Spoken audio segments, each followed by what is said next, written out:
மளிய பாவை இவளோ. அத்தியாயம் 54. மனைவியின் முகத்தை உச்சி கவனித்துக் கொண்டிருந்த ஜெகன் அதில் தெரிந்த தவிப்பை கண்டு மனம் கலங்கியவனாய் சட்டென்று அவளை தன்னோடு சேர்த்து அணைத்து கொண்டவன், நீ நினைக்கிற மாதிரி எதுவும் இல்லை ஸ்ரீ என்று அவளுக்கு நிலைமையை தெளிவுபடுத்த எண்ணினான். கணவனின் அணைப்பில் கொஞ்சம் கொஞ்சமாய் தனது மனதின் தவிப்படங்க ருத்ரஸ்ரீ நின்று கொண்டிருந்த அவனது வயிற்றில் இன்னமும் ஆழமாய் முகம் பதித்து கொண்டாள். அவளின் மனநிலையை உணர்ந்தவனாய் அவனும் மேலே பேசாது ஒரு கையால் அவளை அணைத்தவன் மற்றொரு கையால் அவளின் தலையை கோதி கொடுத்தான் ஆறுதலாய். ஜில்லு என்றாலும் அவனை விட்டு அவள் விலகவில்லை. Are you okay?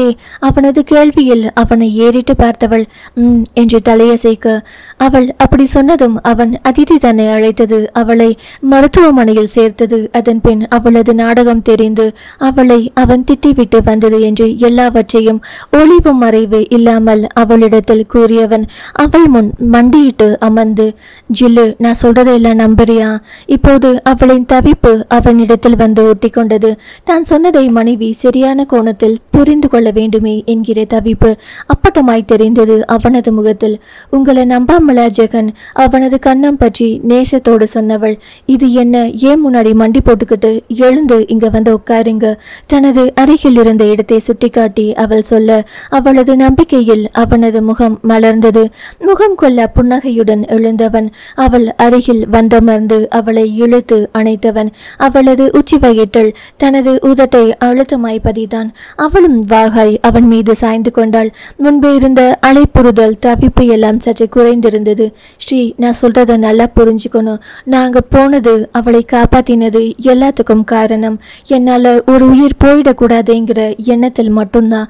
மற்றபடி இதில் துளி அளவு கூட அக்கறையோ இல்ல வேறு மாதிரியான எண்ணங்களோ கிடையாது என்றவன் முகம் எதையோ நினைத்து கடுப்பானது. அங்கே ஹாஸ்பிட்டல்ல காத்திருந்த அந்த சில மணி நேரம் நான் பட்ட பாடு, அப்பப்பா என்ன செம்ம டென்ஷன் பண்ணிட்டா அவ. எனக்கு வந்த ஆத்திரத்தில் நல்லா திட்டிட்டு வந்துட்டேன். மவளே இனி இது மாதிரி இன்னொரு தரம் ஃபோன் பண்ணட்டும், நிச்சயம் அவளுக்கு என் கையால தான் சாவு. என்னை என்ன கேன என்ன நினைச்சாளா? அவள் இழுக்கிறதுக்கெல்லாம் நான் அவள் பின்னாடி ஓடி வருவேன்னு. அவளை எல்லாம் இந்த சினி ஃபீல்டை விட்டு ஒழிச்சு கட்டினாதான் அடங்கி இருப்பா. அந்த நேரத்து டென்ஷனை இன்னமும் மறக்க முடியாது. கோபப்பட்ட கணவனை இமைக்காது பார்த்தாள் அவள். அவள் அதிதியிடம் பேசியது போலவே அவனும் பேசிவிட்டு வந்திருக்கானே, இதைதான் ஒத்த மனம் என்பார்களோ? அவளுக்கு மிகவும் சந்தோஷமாய் இருந்தது. அவனை நேசத்தோடு பார்த்தாள். அவளது பார்வையில் தெரிந்த மாற்றத்தில் அவனும் தனது கோபத்தை எல்லாம் தள்ளி வைத்தவன் கணவனாய் அவளிடம் இழைந்தான். என்னடி பார்வையெல்லாம் பலமா இருக்கு? அவளின் கன்னத்தோடு கன்னம் வைத்து உரசியபடி கேட்டவனின் கன்னம் மேல் கை வைத்து அவனை பார்த்தவள், இப்பதான் உங்களை இன்னமும் பிடிக்குது என்றாள் காதலாக. என் கூட வாழ்ந்து பாரு, இன்னமும் அதிகமாய் பிடிக்கும். அவளின் காதோரம் அவன் ரகசியம் பேச அதை கேட்டு அவளது முகம் செந்தாமரையாய் சிவந்து போனது. அதை ரசித்து பார்த்தவன், அழகீடினி என்று ரசனையுடன் ஒலித்து அவனது குரலில் செங்கொழுந்தாய் மாறியவள் அவனது நெஞ்சில் முகம் புதைத்து கொண்டாள். தனது வெக்கத்தினை மறைக்க எண்ணி அதை கண்டு அவன் வாய்விட்டு சிரித்தான். பின்பு அவளது முகத்தை வருடியவாறு, ஏன் ஸ்ரீ அந்த போட்டோவை பார்த்து அப்படி ஒரு பார்வை பார்த்த? அந்த பார்வையில் நான் உள்ளுக்குள் செத்து போயிட்டேண்டி. இன்னமும் உனக்கு என் மேல நம்பிக்கை இல்லையா? ஏன் அப்படி ஒரு தவிப்பு உன் பார்வையில் இருந்தது? அவனுக்கு அவளின் மனம் பற்றி முழுவதுமாய் தெரிய வேண்டியிருந்தது. அவளுக்காக அவன் இருக்கும்போது அவளுக்கு ஏன் இந்த மாதிரி ஒரு தவிப்பு எழ வேண்டும்? அவனது நெஞ்சில் சாய்ந்த நிலையில் இருந்தபடி அவனை நிமிர்ந்து பார்த்தவள், ஆண்களை பலகீனமாக்க இந்த பெண்கள் ஏன் இப்படி ஒரு பிளாக்மெயில கையில் எடுக்கிறாங்க? எனக்கு என்னமோ பயமா இருந்தது. நீங்க என்னை விட்டு தூரமா விலகி போற மாதிரி. அப்படியெல்லாம் நீங்க போக மாட்டீங்கன்னு ஒரு மனசு சொல்லுது. ஆனா அப்படி போய்விட்டால் இன்னொரு மனசு கிடந்து படபடன்னு பயமா அடிச்சுக்குது. அதில் திகைத்து போய் அவன் அவளை பார்த்தான். அவள் சொல்வது சரிதானே? நேற்று அதிதி அழைத்ததும் அவன் போனான் தானே? போகாமல் இருந்திருந்தால் அவன் மீது அவளுக்கு நம்பிக்கை இருந்திருக்கும். அங்கே சென்றதால் அந்த நம்பிக்கையில் அவன் சற்று சறுக்கித்தான் போனான். திடமனதோடையவன் ஆதலால் அதிதியிடம் கடுமையாக பேசிவிட்டு வந்து விட்டான். இளகிய மனதுடைய ஆணாய் இருந்தால் இந்த இடத்தில் அந்த உறவு வேறு மாதிரியாக சென்றிருக்க வாய்ப்பு இருக்கிறதே. இப்போது அவளது பயம் நியாயமானது என்று அவனுக்கு புரிந்தது. அவளின் தவிப்பின் அர்த்தமும் புரிந்தது. அவனது மனதில் குற்ற உணர்ச்சி எழுந்தது அவனையும் அறியாமல். சாரிடி, மன்னிப்பு கேட்டவனை கண்டு. உங்க மேல் எந்த தப்பும் இல்லை, ஆனா என் மனசுதான் 2 பக்கமா அளப்பா அஞ்சுக்கிட்டு இருக்கு என்றவள். நானும் இந்த மாதிரி செஞ்சா என்ன பண்ணுவீங்க? அதுக்கான அவனது பதில் அவளுக்கு தெரிய வேண்டி இருந்தது. அவளது வாயை தனது கை கொண்டு மூடியவன், சோ இது என்ன அவத்தமான பேச்சு என்றான் கோபமாக. அவனது கையை விளக்கியவள், சரி வேண்டாம் விடுங்க, எனக்கு திடீர்னு விபத்தில் ஏதாவது ஆகிட்டா. அவள் சொல்லி முடிக்கும் முன் அவளை இறுக அணைத்தவன், அடுத்த நொடி நானும் உன் கூட செத்து போயிடுவேண்டி. அதை சொல்ல அவன் நொடி நேரம் கூட யோசிக்கவில்லை. பதில் சொல்லும் முன் அவளை யோசனையாய் பார்க்கவில்லை. மனதில் இருந்ததை பட்டென்று அவளிடத்தில் சொல்லியிருந்தான். இதுதான் அவளுக்கு வேண்டியிருந்தது. அவளுக்காக அவன் இருக்கிறான் என்கிற உத்தரவாதம் அவளுக்கு அந்நேரம் தேவைப்பட்டது. அதிதி உயிர் பிழைக்க வேண்டும் என்று மருத்துவமனையில் காத்திருந்து வந்தான் அவன். ஆனால் அவளுக்காக அவன் உயிரை விட்டுவிடவில்லையே. இதோ தன் மனைவிக்காக அவள் மீதிருந்த காதலுக்காக தனது உயிரையும் விட அவன் தயாராய் இருக்கிறான் என்றால் இதைவிட வேறு என்ன சான்று வேண்டும் அவள் மீதான அவனது காதலுக்கு? அந்த நம்பிக்கையை அவன் கொடுத்த அடுத்த நொடி அவளிடம் பழைய தைரியம் மெல்ல திரும்பலானது. அந்நேரம் அவளது உச்சந்தலையில் சொட்டு சொட்டாய் நீர் விழுவது போலிருக்க நிமிர்ந்து பார்த்தவள் அவனின் கண்களில் வழிந்த கண்ணீரை கண்டு அதிர்ந்து போனாள். அதே சமயம் அவனது இந்த கண்ணீர் அவளுக்கானதல்லவா? மனதில் சிறு கர்வம் எழுந்தது. மகிழ்ச்சியில் திளைத்தது அவளது மனம். ஜெகன் என்றபடி அவசரமாய் அவனது கண்ணீரை அவள் துடைக்க, என்னை உயிரோட கொல்லுறதுங்கிற முடிவில் நீ இருக்கியாடி என்று சிறு பிள்ளையாய் அவளிடம் கோபித்து கொண்டவனை சமாதானப்படுத்த வேண்டியது அவளது வேலையாய் போயிற்று. இல்ல ஜெகன், சும்மாதான் அப்படி கேட்டேன். இல்லடி, நீ இன்னும் என்ன நம்பல, அதான் இப்படியெல்லாம் பேசுற. ஆதங்கமும் கோபமுமாய் பேசியவனை எப்படி ஆறுதல் படுத்துவது என்று தெரியாமல் அவள் விழித்தாள். நான் செஞ்சது தப்புதான், அதிதியை பார்க்க போயிருக்க கூடாது, அதுக்காக நீ இப்படியெல்லாம் பேசுவியா? அவள் மேல் எனக்கு வெறும் பரிதாபம் மட்டும்தான், ஆனா உன்மேலே எனக்கு அப்படி ஒரு காதல். என்னை பொறுத்தவரை எனக்கு அவள் வேறு யாரோதான், ஆனா நீ என்றவன் குரல் கரகரத்தது. நீ எனக்கு உயிரடி, என் உயிர் நீ. உன்னை விட்டுட்டு நான் எப்படி? அவள் எத்தனையோ தடவை அவனை படுத்தி எடுத்திருக்கிறாள் தான், ஆனால் அப்போது எல்லாம் அவன் இது போல் கோபித்து கொண்டதில்லை. சாரி ஜெகன், நீங்க இந்த அளவுக்கு ஃபீல் பண்ணுவீங்கன்னு எனக்கு தெரியாது. மனுஷனோட ஃபீலிங்ஸோட விளையாடுறதே உனக்கு வேலையா போச்சு. முணுமுணுத்தவனை ஒரு நொடி உச்சி பார்த்தவள் மறுநொடி அவனது முகத்தை பற்றி இழுத்து அவனது முகம் முழுவதும் முத்தமிட்டாள் மன்னிப்பு வேண்டியபடி. அவனை சமாதானப்படுத்த அவளுக்கு வேறு வழி தெரியவில்லை. அவளது அந்த திடீர் தாக்குதலில் அவன் நிலை குலைந்துதான் போனான் சுகமாய். இறுதியில் அவனது இதழில் வந்து நின்று ஒரு கணம் யோசித்தவள் மறுகணம் தனது தயக்கத்தை உதறி தள்ளிவிட்டு அவனது இதழில் தனது இதழை பதித்தாள். அவனை போல் தாபம் கொண்டு முத்தமிடாமல் தனது உள்ளத்து காதல் அத்தனையையும் அந்த ஒற்றை இதழொற்றலில் அவனுக்கு உணர்த்தி கொண்டிருந்தாள். மிக நிதானமாய் மென்மையாய். காதலிப்பதை விட காதலிக்கப்படுவது தனி சுகம் அல்லவா? அதை அந்த நேரம் அவன் உணர்ந்தான். அவளது காதலான முத்தத்தில் கண்கள் மூடி அதை ரசித்து கொண்டிருந்தான் அவன். வெகு நேரம் சென்று அவனை விட்டு விலகியவளுக்கு மூச்சு வாங்கியது. மூச்சு வாங்க முகம் சிவக்க இருந்தவளை சிரிப்புடன் பார்த்தவன் அடுத்த நொடி தன் அருகே இழுத்து அணைத்து கொண்டான் காதலாய். இப்படி ஒரு பரிசு கிடைக்கிறதா இருந்தா அடிக்கடி கோபப்படலாம் போலிருக்கே என்று அவன் சிரிக்க, இனி கோபப்பட்டா உத கிடைக்கும், வாய்தான் அப்படி சொன்னதே தவிர அவளது உடல் அவன் கைகளில் குலையத்தான் செய்தது. ரூம்க்கு உன்னை கூட்டிட்டு வரப்போ ரொம்ப பயந்துட்டே வந்த, இதை எப்படி எடுத்துக்கொள்வாயோன்னு. இப்பதான் எனக்கு நிம்மதியா இருக்கு. நானும் போட்டோவை பார்த்து கொஞ்சம் அதிர்ந்துதான் போயிட்டேன், இப்போ ஓகே என்றாள் அவளும் சமாதானமாக. அவள் என்னை ரொம்ப டென்ஷன் படுத்திட்டா ஸ்ரீ, இப்போ நினைச்சாலும் கோபம்தான் வருது, பரிதாபம் வரல. அதை சொல்லும் போது அவன் முகத்தில் இருந்த டென்ஷன் கண்டு அவளுக்கும் அதிதி மேல் கோபமாய் வந்தது. தன்னவனை இந்த அளவுக்கு வருத்திய அந்த அதிதியை ஒரு வழி பண்ண வேண்டும் என்று அவளது மனம் துடித்தது. அதிதியையும் அந்த அளவுக்கு டென்ஷன் பண்ண துடித்தாள் அவள். ஸ்ரீ, பசிக்குதுடி, காலையில் குடிச்ச காப்பி மட்டும்தான், வயிற்றை தடவியபடி சொன்னவனை கண்டு அவள் பதறி போய் எழுந்தாள். வாங்க சாப்பிட போகலாம் என்றவள். அச்சோ, சமையல பாதியில் விட்டுட்டு வந்துட்டேனே என்று தலையில் கை வைக்க, அது எல்லாம் ரம்யா செஞ்சு முடிச்சிருப்பா என்று சொல்லியவன் அவளை அழைத்து கொண்டு வெளியில் வந்தான். சமையலறைக்கு அவள் சென்றபோது ரம்யா இன்னமும் சமைத்து கொண்டுதான் இருந்தாள். உங்க அண்ணனுக்கு பசிக்குதான், ஜூஸ் போட்டு கொடுக்க முடியுமா? அவள் ரம்யாவிடம் கேட்டபோது அவளின் பின் வந்த ஜெகன், ஏய் உனக்கு ஜூஸ் கூட போட தெரியாதா? கொஞ்சம் திகைப்பாய் கேட்க அவன் கேட்டதில் என்று வெக்க புன்னகை சிந்தியவளை கண்டு போலியாய் முறைத்தவன், அப்போ கையில் கரண்டியை வச்சுக்கிட்டு போஸ் கொடுத்தது எல்லாம் என்ன? இடுப்பில் கையை ஊன்றிக்கொண்டு அவளை பார்த்து அவன் கேட்க, அது ரம்யா சொல்லிக் கொடுப்பாங்க என்றாள் தயக்கமாய். அவளின் தயக்கத்தை கண்டு ரம்யா சிரிக்க, இப்படி ஏமாந்து போயிட்டியே ஜெகன்.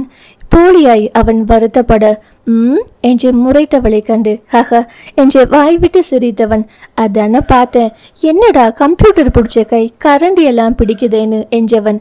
ஆனாலும் என் பொண்டாட்டிக்கு கம்ப்யூட்டர் தான் அழகு, இது செட் ஆகல.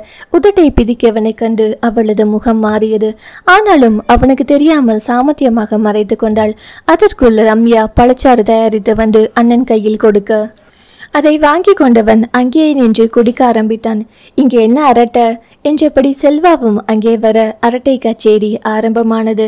வெகு சகஜமாக உரையாடும் மூவரையும் ருத்ரஸ்ரீ ஆச்சரியத்துடன் பார்த்து கொண்டிருந்தாள்.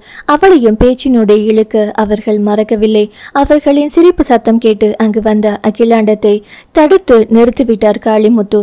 சின்னஞ்சிறுசுங்க எதையாவது பேசிட்டு இருப்பாங்க, இங்க கிளவி உனக்கு என்ன வேலை? கிருஷ்ண போய் கவனி, போ என்று அவரை அனுப்பிவிட கணவர் பேச்சை மறுக்க முடியாமல் பேரனை பார்க்க சென்றார் அவர். சமையல் முடிந்த பின் ஆண்கள் உண்டு முடித்து பிறகு பெண்கள் மூவரும் உண்ண ஆரம்பித்தனர். ருத்ரஸ்ரீக்கு இது எல்லாம் புதிதாய் தான் இருந்தது. ஆனாலும் அவளால் இந்த சட்டத்திட்டத்தை மாற்ற முடியாதே. காலையிலிருந்து உண்ணாமல் இருந்ததாலோ என்னமோ ஒரு வாய் எடுத்து வைத்ததும் அவளுக்கு ஓங்கரித்து கொண்டு வந்தது. வாயை மூடிக்கொண்டு அவள் வாஷ் பேஷனை நோக்கி ஓடினாள். வயிற்றில் ஒன்றுமில்லாமல் இருந்ததால் தலைவேறு சுற்றி கொண்டு வர அதில் அவள் சற்று நிலை தடுமாறி போனாள். அதுக்குள்ள எப்படி வாந்தி வருது? ஏய் உண்மை சொல்லு, கல்யாணத்துக்கு முன்னமே ஏதாவது தப்பு தண்டா பண்ணிட்டீங்களா? அகிலாண்டத்தின் உரத்த குரலில் ஆண்கள் மூவரும் அங்கே ஓடி வந்தனர். டே கண்ணப்பா, இதுக்குதான் நீ கல்யாணத்துக்கு அவசரப்பட்டியா? சி என்று முகத்தை அருவருப்பில் சொல்லித்தார் அவர். ருத்ரஸ்ரீயோ அகிலாண்டம் என்ன சொல்கிறார் என்பது புரியாமல் எல்லோரையும் பார்த்தாள். அம்மா, எது சொல்றதா இருந்தாலும் தெளிவா சொல்லு. ஜெகன் கோபப்பட, அதான் உன் பொண்டாட்டி வாந்தி எடுக்காளே, இதை விட வேற என்ன தெளிவான சாட்சி வேணும்? கல்யாணத்துக்கு முன்னமே எல்லாம் நடத்தி முடிச்சாச்சு. இதேது ஒழுக்கமானவளை நீ கட்டியிருந்தா அவர் என்ன சொல்ல வருகிறார் என்பதை புரிந்தவனாய், அம்மா என்று உரக்க கத்திய ஜெகன், இதுக்கு மேல ஒரு வார்த்தை பேசின நான் மனுஷனா இருக்க மாட்டேன் என்றவன் மலங்க மலங்க விழித்தபடி நின்றிருந்த மனைவி புறம் திரும்பி, நீ வா என்றவாறு அவளை கைப்பிடித்து அழைத்து சென்றவன் தந்தையை தாண்டி செல்லும் போது, நைனா ஓ அருமை பொண்டாட்டி கிட்ட சொல்லு, உன் பையனை நீ அந்த மாதிரி வளர்க்கலன்னு, அதே மாதிரிதான் உன் மருமகளும் என்றவன் திரும்பியும் பாராது செல்ல காளிமுத்து மனைவியை கடிந்தார்.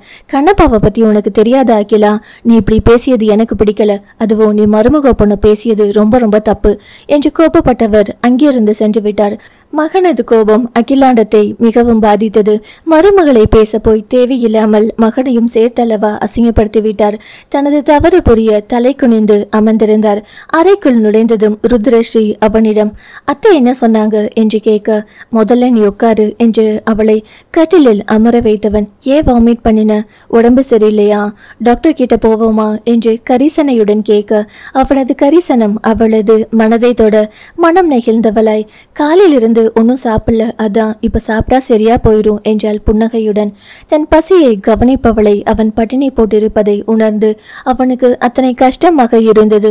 இரு, நான் போய் சாப்பாடு எடுத்துட்டு வரேன் என்றவன் அவளின் பதிலை எதிர்பாராமல் வெளியேறினான். அவனது அக்கறை அவளது அடிமனது வரை இணைத்தது. அவன் சென்றதும் தனது அலைபேசியை எடுத்து யாருக்கோ அழைத்தாள். மறுபுறம் எடுத்தவரிடம் விஷயத்தை சொல்லிவிட்டு அலைபேசியை வைத்த போது அவளது மனம் இன்னமும் நிம்மதியாய் இருந்தது. கண்களை மூடியபடி படுக்கையில் சாய்ந்து அமர்ந்தாள். மனைவிக்கு உணவெடுக்க வந்தவனிடம் அகிலாண்டம், என்ன மன்னிச்சிரு கண்ணப்பா, ஏதோ கோபத்தில் பேசிட்டேன், உன்னை பத்தி எனக்கு தெரியாதா என்று சொல்ல, அப்போ அவளை பத்தி மட்டும் உனக்கு தெரியுமா? அதை கேட்டு அவரது முகம் எரிச்சலுடன் சுளித்தது.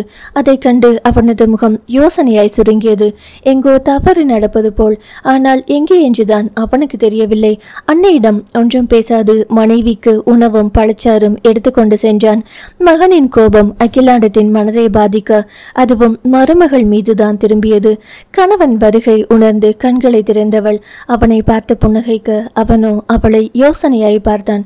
என்ன இல்ல அம்மா ஏதோ ஒன்று சொன்னாங்களா? அதை கேட்டு அவளுக்கு உள்ளுக்குள் திக்கென்று இருந்தது. இப்போது கணவனை பற்றிய பயம் அவள் மனதில் இல்லைதான். ஆனால் அவனது அன்னையை பற்றி அவனிடம் சொல்ல அவளுக்கு பயமாய் இருந்தது. தன்னால் இருவருக்கும் பிரச்சனை வந்துவிடுமோ என்று. இல்லையே என்று அவள் சமாளிக்க அவளின் அந்த நொடி நேர தயக்கத்தில் அவன் 1000 விஷயங்களை தானாய் ஊகித்து கொண்டான். ஒன்றும் பேசாது பழச்சாறை எடுத்து அவளிடம் நீட்டியவன், முதல்ல இதை குடி, வாமிட் வராது. அவன் சொல்லி அவள் கேட்காமல் இருப்பாளா? அதை வாங்கிய பருகியவள் பார்வை தன்னவனையும் சேர்த்து பருகியது. ஓய், என்ன பார்வை, உந்தன் பார்வை என்று ராகம் பாடிக்கொண்டே அவள் அருகில் அமர, சும்மாதான் என்றவளின் விழிகள் 1000 காதல் கதைகளை பேசியது அவனிடத்தில். சும்மா நம்பிட்டேன். அவன் சொன்ன விதத்தில் அவளுக்கு சிரிப்பு வர அவளது மகிழ்ச்சி அவனையும் தொற்றிக் கொண்டது. அவளை உண்ண வைத்தவன் அவளின் மனமாற்றத்திற்காக கிருஷ்ணாவை தங்கள் அறைக்கு அழைத்து வந்தான். கிருஷ்ணாவை கண்டதும் தான் அவளுக்கு மாமியார் சொன்னதன் அர்த்தம் புரிந்தது. அத்தை குழந்தை உண்டாகி இருக்கிறதா நினைச்சு கேட்டாங்களோ? அவனிடம் தன் சந்தேகத்தை கேட்க அதில் அவனது முகம் அவமானத்தில் கருத்து போனது.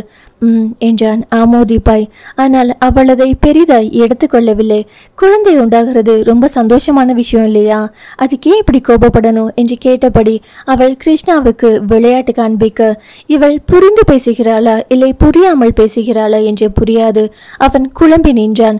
உங்களை மாதிரி ஒரு குழந்தை நினைக்கும் போதே ரொம்ப சந்தோஷமா இருக்கு. இந்த ரூம் முழுக்க குழந்தையா இருக்கணும். அத்தனை குழந்தைகள் நாம பெத்துக்கணும் ஜெகன். கண்களில் கனவு மிதக்க கூறியவளை கண்டு அவள் வெள்ளந்தையாய் பேசுவது அவனுக்கு புரிய, உன்ன மாதிரினா சொல்லு, இந்த ரூம் என்ன, இந்த வீடு கொள்ளுகிற அளவுக்கு குழந்தைகளை பெத்துக்கலாம். அவனும் கன்சிமிட்டியபடி சிரிப்புடன் கூற, என்ன மாதிரியா? வேண்டாம் வேண்டாம், அப்புறம் அது ரொம்ப கோபப்படும், அடம் பிடிக்கும். உங்களை மாதிரி சமத்தா பெத்துக்கலாம் என்று அவள் சொல்ல, எல்லாம் சரிதான், அதுக்கான பிளான் எப்போ போடுறதா ஐடியாவில் இருக்க தனது மனதினை அவளுக்கு உணர்த்த எண்ணி அவன் கேட்க, அதை நீங்க தான் சொல்லணும் என்றவள் கிருஷ்ணாவை தூக்கி கொண்டு பால்கனிக்கு ஓடிவிட்டாள். அவளது பதிலில் அசந்து போய் அவன் நின்று விட்டான். அவசரமாய் பால்கனி பக்கம் வந்து அவன் எட்டி பார்க்க அத்தையும் மருமகனும் குருவிகளிடம் லைத்திருக்க அதை பார்த்து கொண்டு அங்கிருந்த நாற்காலியில் அமர்ந்தான் அவன். வாழ்க்கையை வசப்படுத்திய ஒரு உணர்வு மனதில் வானவில்லாய் வர்ணங்கள் மாறி மாறி தோன்றியது. அடுத்த சில மணி நேரங்களில் ருத்ரஸ்ரீயின் அலைபேசியில் மின்னஞ்சல் வந்ததற்கான ஒளி கேட்டது. கிருஷ்ணாவை கணவனிடம் கொடுத்துவிட்டு அவள் அதை பிரித்து பார்த்தாள். அதை படிக்க படிக்க அவளது முகம் புன்னகையை பூசியது. இனி எல்லாமே அவள் கையில், எதுவும் அவள் கைவிட்டு போய்விடாது. அன்று மாலை ஜெகன் விருது வழங்கும் விழா ஒன்றிற்கு மனைவியையும் வர சொல்லி அடம் பிடித்தான். அங்கு நான் எதற்கு ஜெகன் அவள் மறுக்க, நானும் போகாம இருக்கலாம்னு தான் நினைச்சேன். ஆனா இப்போ போகணுங்கிற கட்டாயம் வந்திருக்கு. அவள் புரியாமல் அவனை பார்க்க, இப்போ இந்த நியூஸ் காட்டுத்தீயாய் எல்லா இடத்துலையும் பரவி இருக்கும். அது உண்மை இல்லை போயின்னு நிரூபிக்க நாம 2 பேரும் ஜோடியா வெளியில் போயாக வேண்டும். அவன் சொல்ல வருவது அவளுக்கு புரிந்தது. அப்போதுதான் அவளுக்கும் அந்த யோசனை வந்தது. அதை அவனிடத்தில் சொல்ல, வா, ஃபேண்டாஸ்டிக் ஐடியா, சூப்பர் ஸ்ரீ, இதுக்கு தான் இப்படி ஒரு அறிவாளி பொண்டாட்டி வேணுங்கிறது மகிழ்ச்சியோடு கூறியவன் அவளது கன்னத்தில் முத்தமிட்டு, உனக்கு இதில் ஒன்றும் வருத்தம் இல்லையே என்று கேட்க, கொஞ்சம் வருத்தம் இருக்கு. அவள் சொன்னதை கேட்டு அவன் மனம் வாட, அப்ப வேண்டாம், உங்களுக்காக எதையும் செய்யறனா, இதை செய்ய மாட்டேனா? கண்களில் காதல் வழியை கூறியவழி நேசம் அவன் மனதை சுகமாய் தாளாடியது. மாலையில் இருவரும் புறப்பட்டு நேரே சென்ற இடம் அதிதியை சேர்த்திருந்த மருத்துவமனைக்கு தான். கையில் பூங்கத்துடன் வந்த கணவன் மனைவி இருவரையும் கண்டு அதிதி சற்று மிரண்டுதான் போனாள். சீக்கிரம் குணமாக வாழ்த்துக்கள், புன்னகையுடன் சொன்ன ருத்ரஸ்ரீயை கண்டு மனதுக்குள் நடுங்கினாள் அந்த கோளை அதிதி. ஒரு சில நிமிடங்கள் அங்கே இருந்த நலம் விசாரித்துவிட்டு செல்ல முயன்ற போது ருத்ரஸ்ரீ கணவனிடம், நீங்க கொஞ்சம் வெளியில் இருக்கீங்களா என்க, பாத்துடி ஏற்கனவே படுத்துதான் இருக்கா, நீயும் சேர்த்து படுக்க வச்சிடாத என்றவனை அவள் முறைத்து பார்க்க, எதுவா இருந்தாலும் ஊமடியா அடி, வெளிப்படையா 4 பேருக்கு தெரிகிற மாதிரி அடிச்சிடாத என்று நம்மட்ட சிரிப்புடன் மனைவியிடம் சொன்னவன் அதிதியை நக்கலாய் பார்த்தபடி அறை விட்டு வெளியேறினான். அவன் சென்றதும் ருத்ரஸ்ரீயின் பார்வை அதிதியின் பக்கம் திரும்பியது. அதில் தெரிந்த அனலில் அதிதி பயந்துதான் போனாள். அதிதி அம்மா கூட ருத்ரஸ்ரீயின் ஆளுமையான தோற்றத்தில் சற்று தள்ளி ஒதுங்கி நின்றனர். என்ன சொன்ன, ஆண்களோட வீக் பாயிண்ட்டை வச்சு அவங்கள கவுத்தலாம்னா எங்க ஜெகன் விஷயத்தில் அதை பண்ணிப்பாரு என்று என்றவள் அவள் முன் ஆள்காட்டி விரலை காட்டி எச்சரித்தபடி, அதுக்கப்புறம் உன் உடம்பில் உயிர் தங்காது. அதான் அவர் உன்கிட்ட சொல்லிட்டு தானே வந்தார், நான் தான் அவர் உயிர்னு. அதுக்கப்புறம் எதுக்கு இந்த டிராமா எல்லாம்? இனி இப்படி செய்ய நினைச்சேனுவை, உண்மையில் உயிரை விற்ற வேண்டியதுதான் என்றவள்.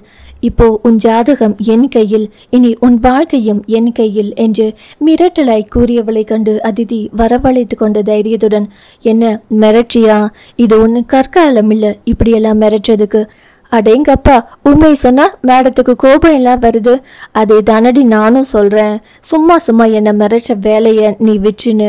ஆனா நீ என்னை விட மாட்டேங்கிறியே, உன்னைய என்ன பண்ணலாம் என்று சிறிது நேரம் யோசிப்பது போல் பாவனை செய்தவள், என்ன வேணும்னாலும் பண்ணலாம் இல்லையா?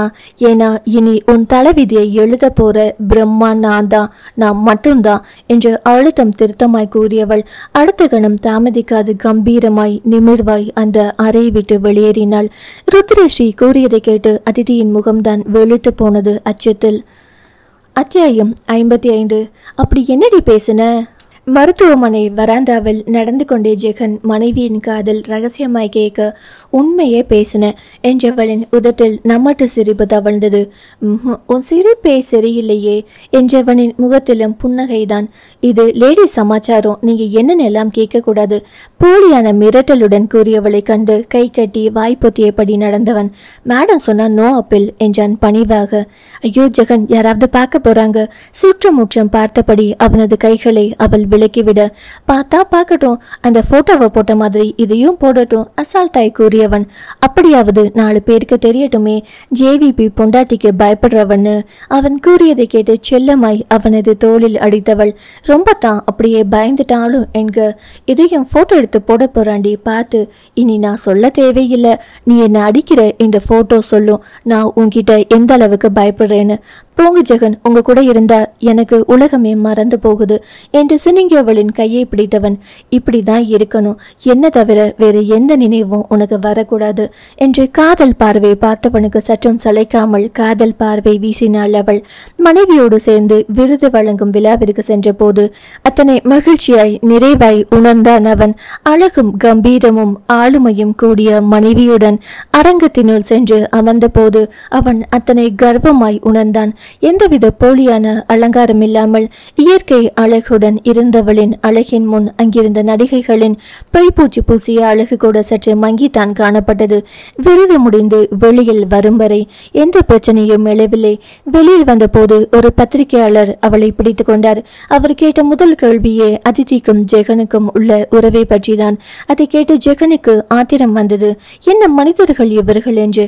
அடுத்தவர் மனம் நோக்கடிக்கத்தான் பத்திரிகை நடத்துகிறார்களா என்று. ஆனால் ருத்ரஸ்ரீ புன்னகையுடன் அதற்கு பதிலளித்தாள், வெறும் நட்பு மட்டுமே, ஆனால் விஷயம் வேறு மாதிரியாக இருக்கிறதே. உங்க திருமணம் நடந்து முடிந்த விரக்தியில்தான் அவர் அப்படி செய்து கொண்டார் என்று. அது எனக்கு தெரியாது. என் கணவர் அதிதிக்கு உதவி செய்தது வெறும் நட்பின் அடிப்படையில். அவர் தற்கொலை செய்து கொண்டதற்கு காரணம் வேறாக கூட இருக்கலாம். நிச்சயம் என் கணவர் அதற்கு காரணம் கிடையாது என்றாள் மிக தெளிவாக. மனைவியின் பதிலில் ஜெகன் அவளை மெச்சுதலாய் பார்த்தான். அப்படி என்ன காரணம் இருக்கக்கூடும், அதை பத்தி நீங்க அதிதியிடம் தான் கேட்க வேண்டும் என்றவள் பேச்சு முடிந்தது போல் அங்கிருந்து கிளம்பிவிட்டாள். காரில் வரும்போது ஜெகன் அவளை வெகுவாய் பாராட்டினான். நல்லா சமாளிச்ச ஸ்ரீ, தேங்க்ஸ், பயந்துட்டே இருந்தேன். கணவனை திரும்பி பார்த்தவள் மர்மமாய் புன்னகைத்தாள். என்ன, ஒண்ணுமில்ல என்று அவள் சொல்ல அதை அவன் அப்படியே விட்டுவிட்டான். நேரே இரவு உணவுக்காக நட்சத்திர விடுதிக்கு சென்றனர். வீட்டில் ஏற்கனவே சொல்லிவிட்டுதான் வந்திருந்தனர். உணவுக்கு ஆர்டர் கொடுத்துவிட்டு அமர்ந்திருந்த போது ருத்ரஸ்ரீயின் கண்கள் வேடிக்கை பார்ப்பதற்காக சுழன்றது.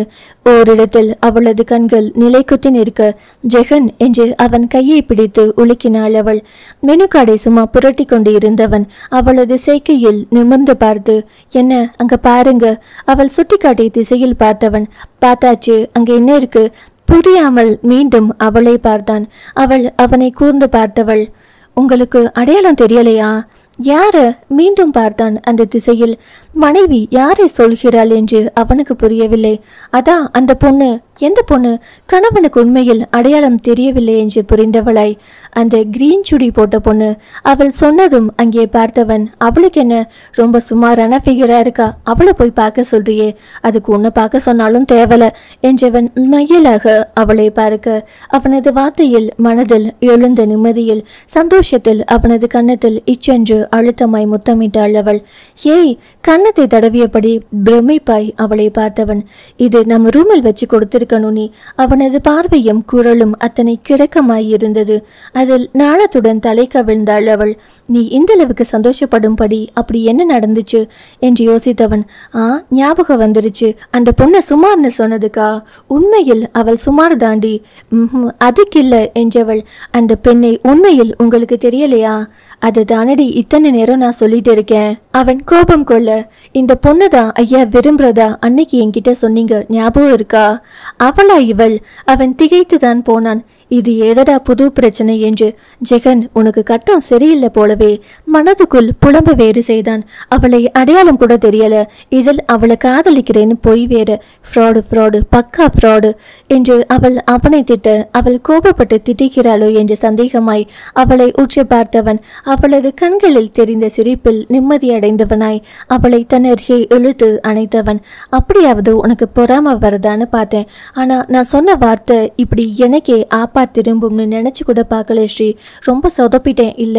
அவன் அசடு வழிய. ரொம்ப தான் என்று ஆமோதித்தவளை கண்டு, ஓய் என்ன நக்கலா என்று அவளது நெற்றியில் விளையாட்டாய் அவன் முட்ட, அதை கண்டு அவள் கலகலவென்று சிரித்தாள். இப்ப சிரி, அன்னைக்கு எனக்கு எத்தனை கஷ்டமா இருந்தது தெரியுமா? அவனது வருத்தம் அவளுக்கு புரிய அவனது கையை ஆறுதலாய் வருடியவாறு, சாரி ஜெகன், அந்த ருத்ராவுக்கு லூசு பிடிச்சிருந்தது. இந்த ருத்ராவுக்கு உங்களை நல்லா தெரியும். ஆஹா, இப்பவாவது ஒத்துக்கிட்டே நீ லூசுன்னு அவன் கேலியாய் சிரிக்க அவனை முறைத்து பார்க்க முயன்று, பின் அது முடியாமல், நான் பைத்தியம்தான், ஆனா உங்க மேல் காதலோடு சொன்னவளை தன் தோளோடு சேர்த்து இறுக்கி கொண்டவன் நானும் தானுங்க என்றவன் அவளை நேசம் பொங்க பார்த்தான். அதற்குள் பேரர் உணவு கொண்டு வர அவர்கள் பேச்சை நிறுத்தினர்.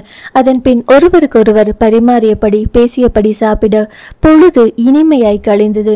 வீட்டுக்கு வந்து உடைமாற்றி கொண்டு படுக்க ஆயத்தமாகும் போது ருத்ரஸ்ரீ தனது மடிக்கணினியை உயிர்ப்பிக்க அவன் என்ன என்பது போல் பார்த்தான்.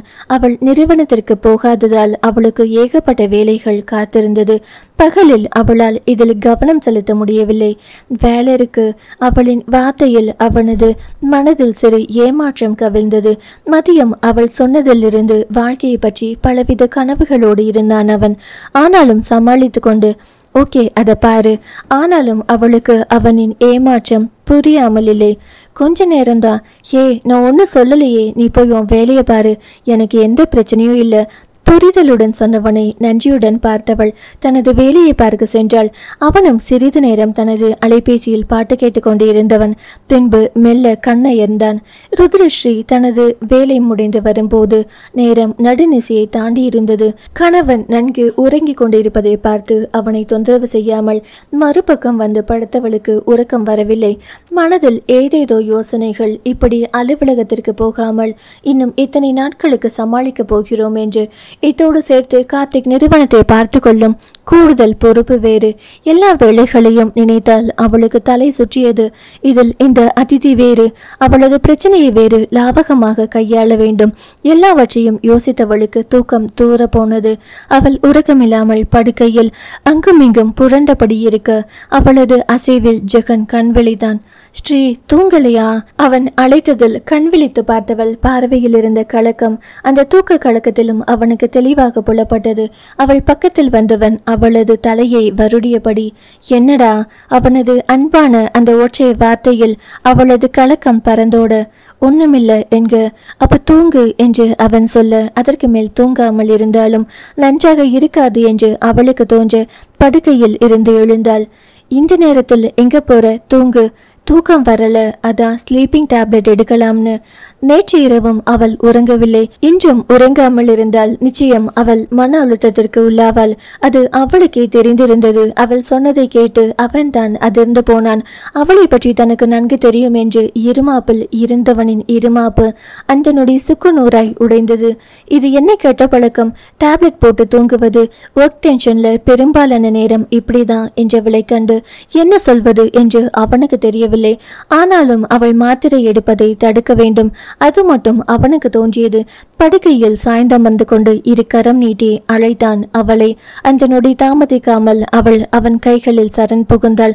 நெஞ்சத்தில் மஞ்சம் கொண்டவளின் தலையை மென்மையாய் வருடி விட்டவன் இப்போ தூங்கு என்க. கட்டாயம் தூங்கணுமா? அவள் அவனை நிமிர்ந்து பார்க்க அதன் அர்த்தம் புரிந்தவனாய் சிரித்தவன். நம்ம காலம் நீண்டு இருக்கு ஸ்ரீ, இப்போ உனக்கு தூக்கம்தான் முக்கியம் என்க. அவனது புரிதல் அவளுக்கு அத்தனை நிம்மதியை கொடுக்க சற்று எம்பி அவனது கன்னத்தில் முத்தமிட்டவள். ஐ லவ் யூ ஜெகன் என்க. அவளின் நேசம் மயிலிறகாய் மனதை வருடி செல்ல. மீ டூ ஜில்லு. அவளுக்கு குறையாத காதலோடு அவனும் சொன்னான். சரி இப்போ தூங்கு. தூங்கணும், தூங்கித்தான் ஆகணும் என்றவளை அவன் புரியாது பார்க்க. நேத்து நைட்டும் நான் தூங்கல. அவள் சொன்னதை கேட்டு அவன் மனதுக்குள் திடுக்கிட்டான். அதற்கு அவன் அல்லவா காரணம்? அடுத்த நொடி அவளை இறுக அணைத்திருந்தவன் சாரிடி என்று மன்னிப்பு வேண்ட. இதையே எத்தனை தடவை தான் சொல்லுவீங்க என்றவள் சுகமாய் அவனது நெஞ்சில் தலை வைத்து படுத்தாள். சற்று நேரம் பொறுத்து, ஜெகன் என்னடி அன்னைக்கு மாதிரி மியூசிக் போட்டு கொடுக்குறீங்களா? அவள் சொன்னதும் தனது அலைபேசியை எடுத்து அவளிடம் கொடுத்தான். நீயே உனக்கு பிடிச்சதை கேளு. எது நல்லா இருக்கும்னு எனக்கு தெரியாதே. விழி விரித்து பாவமாய் கூறியவளின் பாவனை கண்டு அவனுக்கு சிரிப்பு வந்த போதும் மனதோறும் ஒரு வலி எழுந்தது என்றால் மிக இல்லை. அவனுக்கு பிடித்த பாடலை அவனது கை தானாக ஒலிக்க செய்தது. காதல் கொண்டேன், கனவினை வளர்த்தேன், கண்மணி உனை நான் கருத்தினில் நிறைத்தேன், உனக்கே உயிரானேன் என்னாலும் என நீ மறவாதே, நீ இல்லாமல் எது நிம்மதி, நீதான் என்றும் என் சந்நிதி. அன்று அந்த பாடலுக்கான அர்த்தம் அவளை மனதை ஏதோ செய்த போதும் இன்றளவுக்கு அன்று அது அவளது மனதை பாதிக்கவில்லை. அதன் அர்த்தத்தில் கணவனின் காதலின் ஆழம் புரிய அவளது கண்ணோரம் நீர் துளிர்த்தது. கலங்கிய விழிகளுடன் தன்னை நிமிர்ந்து பார்த்த மணியாளை கண்டு குழப்பம் கொண்டவனாய், கண்ணு ஏன் கலங்குது? பதில் பேசாது அவனின் காதில் அவள் இயர்போனை வைக்க அதில் ஒலித்த பாடல் வரிகளில் அவன் உதட்டை கடைத்தான். இப்போதான் நம்ம ஒன்று சேர்ந்தாச்சே, இனி நோ அழுகை, ஒன்லே சந்தோஷம் மட்டுமே. அவளின் மூக்கை பிடித்து விளையாட்டாய் சொன்னவன், பழசெல்லாம் மறக்கணும் ஸ்ரீ, இப்போ இந்த நொடிய அனுபவிக்க பழகு. அவனது வார்த்தையில் ஆமோதிப்பாய் தலையசைத்தவள் அவனை இறுக்கி கட்டி கொண்டு படுத்துவிட்டாள். அவன் அவளது தலையை வருடிவிட சிறிது நேரத்தில் சுகமாய் உறக்கம் வந்து அவளை தழுவி கொண்டது. மாத்திரையின் உதவி இல்லாமல் நன்கு உறங்கி போனாள் அவள். அவள் நன்கு உறங்கியது அறிந்தும் அவன் அவளை கீழிறக்கவில்லை. தந்தையாய் அவளை நெஞ்சில் சுமந்தான் அந்த இரவு முழுவதும். அந்த கணம் அவளை பார்க்கும்போது அன்புக்கு எங்கும் சிறுமியாகத்தான் அவன் கண்களுக்கு தெரிந்தாள் அவள். அந்த அன்பை அவளுக்கு அவனது வாழ்நாள் முழுவதும் அவன் வாரி வாரி வழங்க வேண்டும். அதுதான் அவனது ஒரே ஆசை. மறுநாள் காலையில் ஜெகன் விழிக்கும் போது அங்கு ருத்ரஸ்ரீ இல்லை. மனைவியை நினைத்ததும் தானாய் முகத்தில் புன்னகை வந்து ஒட்டிக்கொள்ள குளியலறைக்குள் புகுந்தான். குளித்துவிட்டு அவன் உடை மாற்றி முடிக்கும் போது ருத்ரஸ்ரீ அறைக்குள் வந்தாள். குட் மார்னிங் ஜெகன், அதுக்குள்ள எழுந்திருச்சிட்டீங்களா என்றபடி அவன் முன் காப்பியை நீட்ட அதை கையில் வாங்காமல் அவளை பார்த்தவன், எனக்கு கொடுக்கிறது இருக்கட்டும், நீ குடிச்சியா? அவன் கேட்டதும் தான் அவளுக்கும் அது ஞாபகத்தில் வந்தது. தனது தலையில் தட்டியபடி மறந்துட்டேன் என்றவளை பார்த்து, முதல்ல இதை குடி என்று அவளது கையில் இருந்த காப்பியை சுட்டிக்காட்ட, உங்களுக்கு நான் பிறகு குடிக்கிறேன், நீ குடி. அது எப்படி என்று தயங்கியவளை கட்டிலில் அமர்த்தி ஷ் என்றவன் காப்பியை குடிக்குமாறு செய்கை செய்ய, அப்பப்பா பிடிவாதம் பிடிவாதம் என்று முணுமுணுத்தாலும் அவன் சொன்னதை சமத்தாய் செய்தாள். அதை கண்டு அவனது புன்னகை விரிந்தது. குட் என்று அவன் பாராட்ட, உங்க பாராட்டு ஒன்னும் எனக்கு வேண்டாம் என்று முறுக்கி கொண்டவள் அறை விட்டு வெளியில் சென்றாள். அவனுக்கு காப்பி கொண்டு வர, காப்பியாவது போட தெரியுமா அவன் கத்தி கேட்க, வெளியில் சென்றவள் உள்ளே எட்டி பார்த்து, சுடு தண்ணியே வைக்க தெரியாது, இதில் காப்பியா? நோவே என்றவள். நிறைய உப்பு போட்டு காப்பி கொண்டு வர என்று சிரித்தபடி கூறியவள் அவன் முறைப்பில் பறக்க மூத்ததை பரிசாக கொடுத்துவிட்டு அங்கிருந்து ஓடிவிட்டாள். அவளது செய்கையில் அவன் சிரித்தபடி கட்டிலில் அமர்ந்தான். மீண்டும் காபியுடன் உள்ளே நுழைந்தவளை கண்டு நம்பி குடிக்கலாமா அவன் சந்தேகமாய் கேட்க, உங்க ஒய்ஃப் மேல உங்களுக்கு நம்பிக்கை இல்லையா? அவளது உரிமையான கோபத்தில் மனம் நெகிழ காப்பியை வாங்கி ஒரே மூச்சில் குடித்து முடித்தவன், இப்ப நம்புறியா உன் மேல நம்பிக்கை இருக்குன்னு? காப்பி எப்படி இருந்தது? ரம்யா சொல்ல சொல்ல நான் போட்டேன். ஆர்வமாய் கேட்டவளின் தலையை பிடித்து செல்லமாய் ஆட்டியவன், உன்னை போலவே சூப்பரா இருந்தது.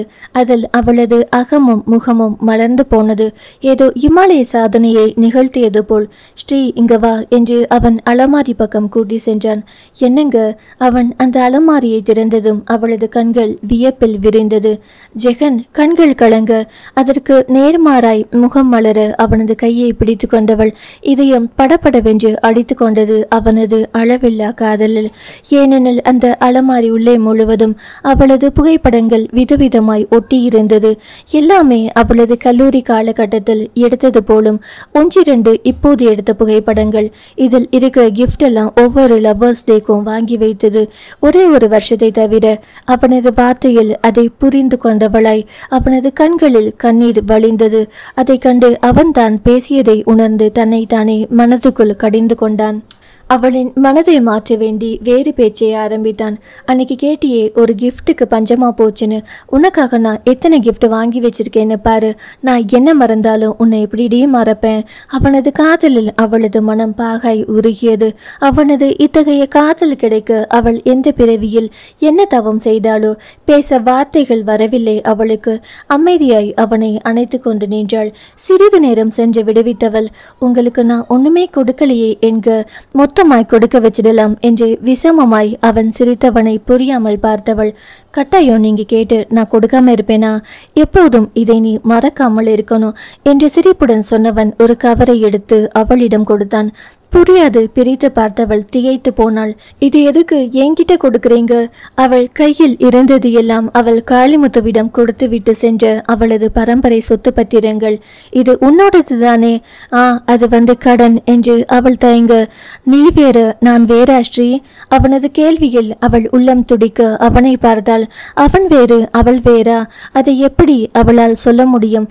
நாம ஒண்ணுதான். அப்போ இது உன்கிட்டதான் இருக்கணும் அவன் வற்புறுத்தலாய் சொல்ல, அதில் மனம் சிறிது சமாதானமடைய அந்த பத்திரங்களை கவரினுள் போட்டவள், உங்களுக்கு வேண்டாம், எனக்கும் வேண்டாம், இது நம்ம குழந்தைகளுக்கு, ஓகேவா?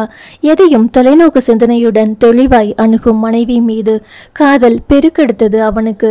இந்த புத்திசாலித்தனம் எல்லாம் சுட்டு போட்டாலும் எனக்கு வராதுடி. நம்ம பிள்ளைங்க உன்ன மாதிரி பிறக்கணும், என்ன மாதிரி வேண்டாம். அதை அவன் மனமாறதான் சொன்னான். வேண்டாம், உங்களை மாதிரி தான். சரி சரி, ரெண்டு பேரையும் மாதிரி என்றான் சிரித்தபடி சமாதானமாக. அதற்கான ஆயத்த வேலைகளை அவர்கள் இன்னும் ஆரம்பிக்கவில்லை. ஆனாலும் மனதளவில் மற்ற கணவன் மனைவியை விட மிகவும் நெருங்கி இருந்தனர். ஜெகன், உங்ககிட்ட ஒரு விஷயம் சொல்லணும். சொல்லு. நானும் சினி இண்டஸ்ட்ரிக்கு வரலாம்னு இருக்கேன். அவள் சொல்லி முடித்ததும் நொடி நேரம் கூட தாமதிக்காது அவன் அவளை அணைத்து அவளது உச்சந்தலையில் தனது இதழை பதித்து வாழ்த்துக்கள் என்று மனதார வாழ்த்தினான். அவன் கணவனாய் ஏன் எதற்கு என்று கேள்விகள் கேட்டு தனது அதிகாரத்தையும் காட்டவில்லை. அதே சமயம் என்ன செய்ய போகிறாய், அதை எப்படி செய்ய வேண்டும் என்று அந்த தொழிலில் அனுபவம் உள்ளவனாய் அவளுக்கு அறிவுரையும் கூறவில்லை. சக மனிதியாய் அவளது வளர்ச்சி கண்டு மகிழ்ச்சி கொள்ளும் காதல் கணவனாய் அவளை வாழ்த்தி இருந்தான். எப்படி இவனால் மட்டும் இப்படி சுயநலமில்லாமல் இருக்க முடிகிறது? அவனின் குணம் கண்டு அவளால் வியக்காமல் இருக்க முடியவில்லை. நான் என்ன செய்ய போறேன்னு நீங்க கேட்கலையே என்றவளை உற்று நோக்கியவன், நீ எது செஞ்சாலும் சரியாதான் செய்வ, அந்த நம்பிக்கை எனக்கு இருக்கு. நம்பிக்கையுடன் கூறியவனை இமைக்காது பார்த்தாள் அவள்.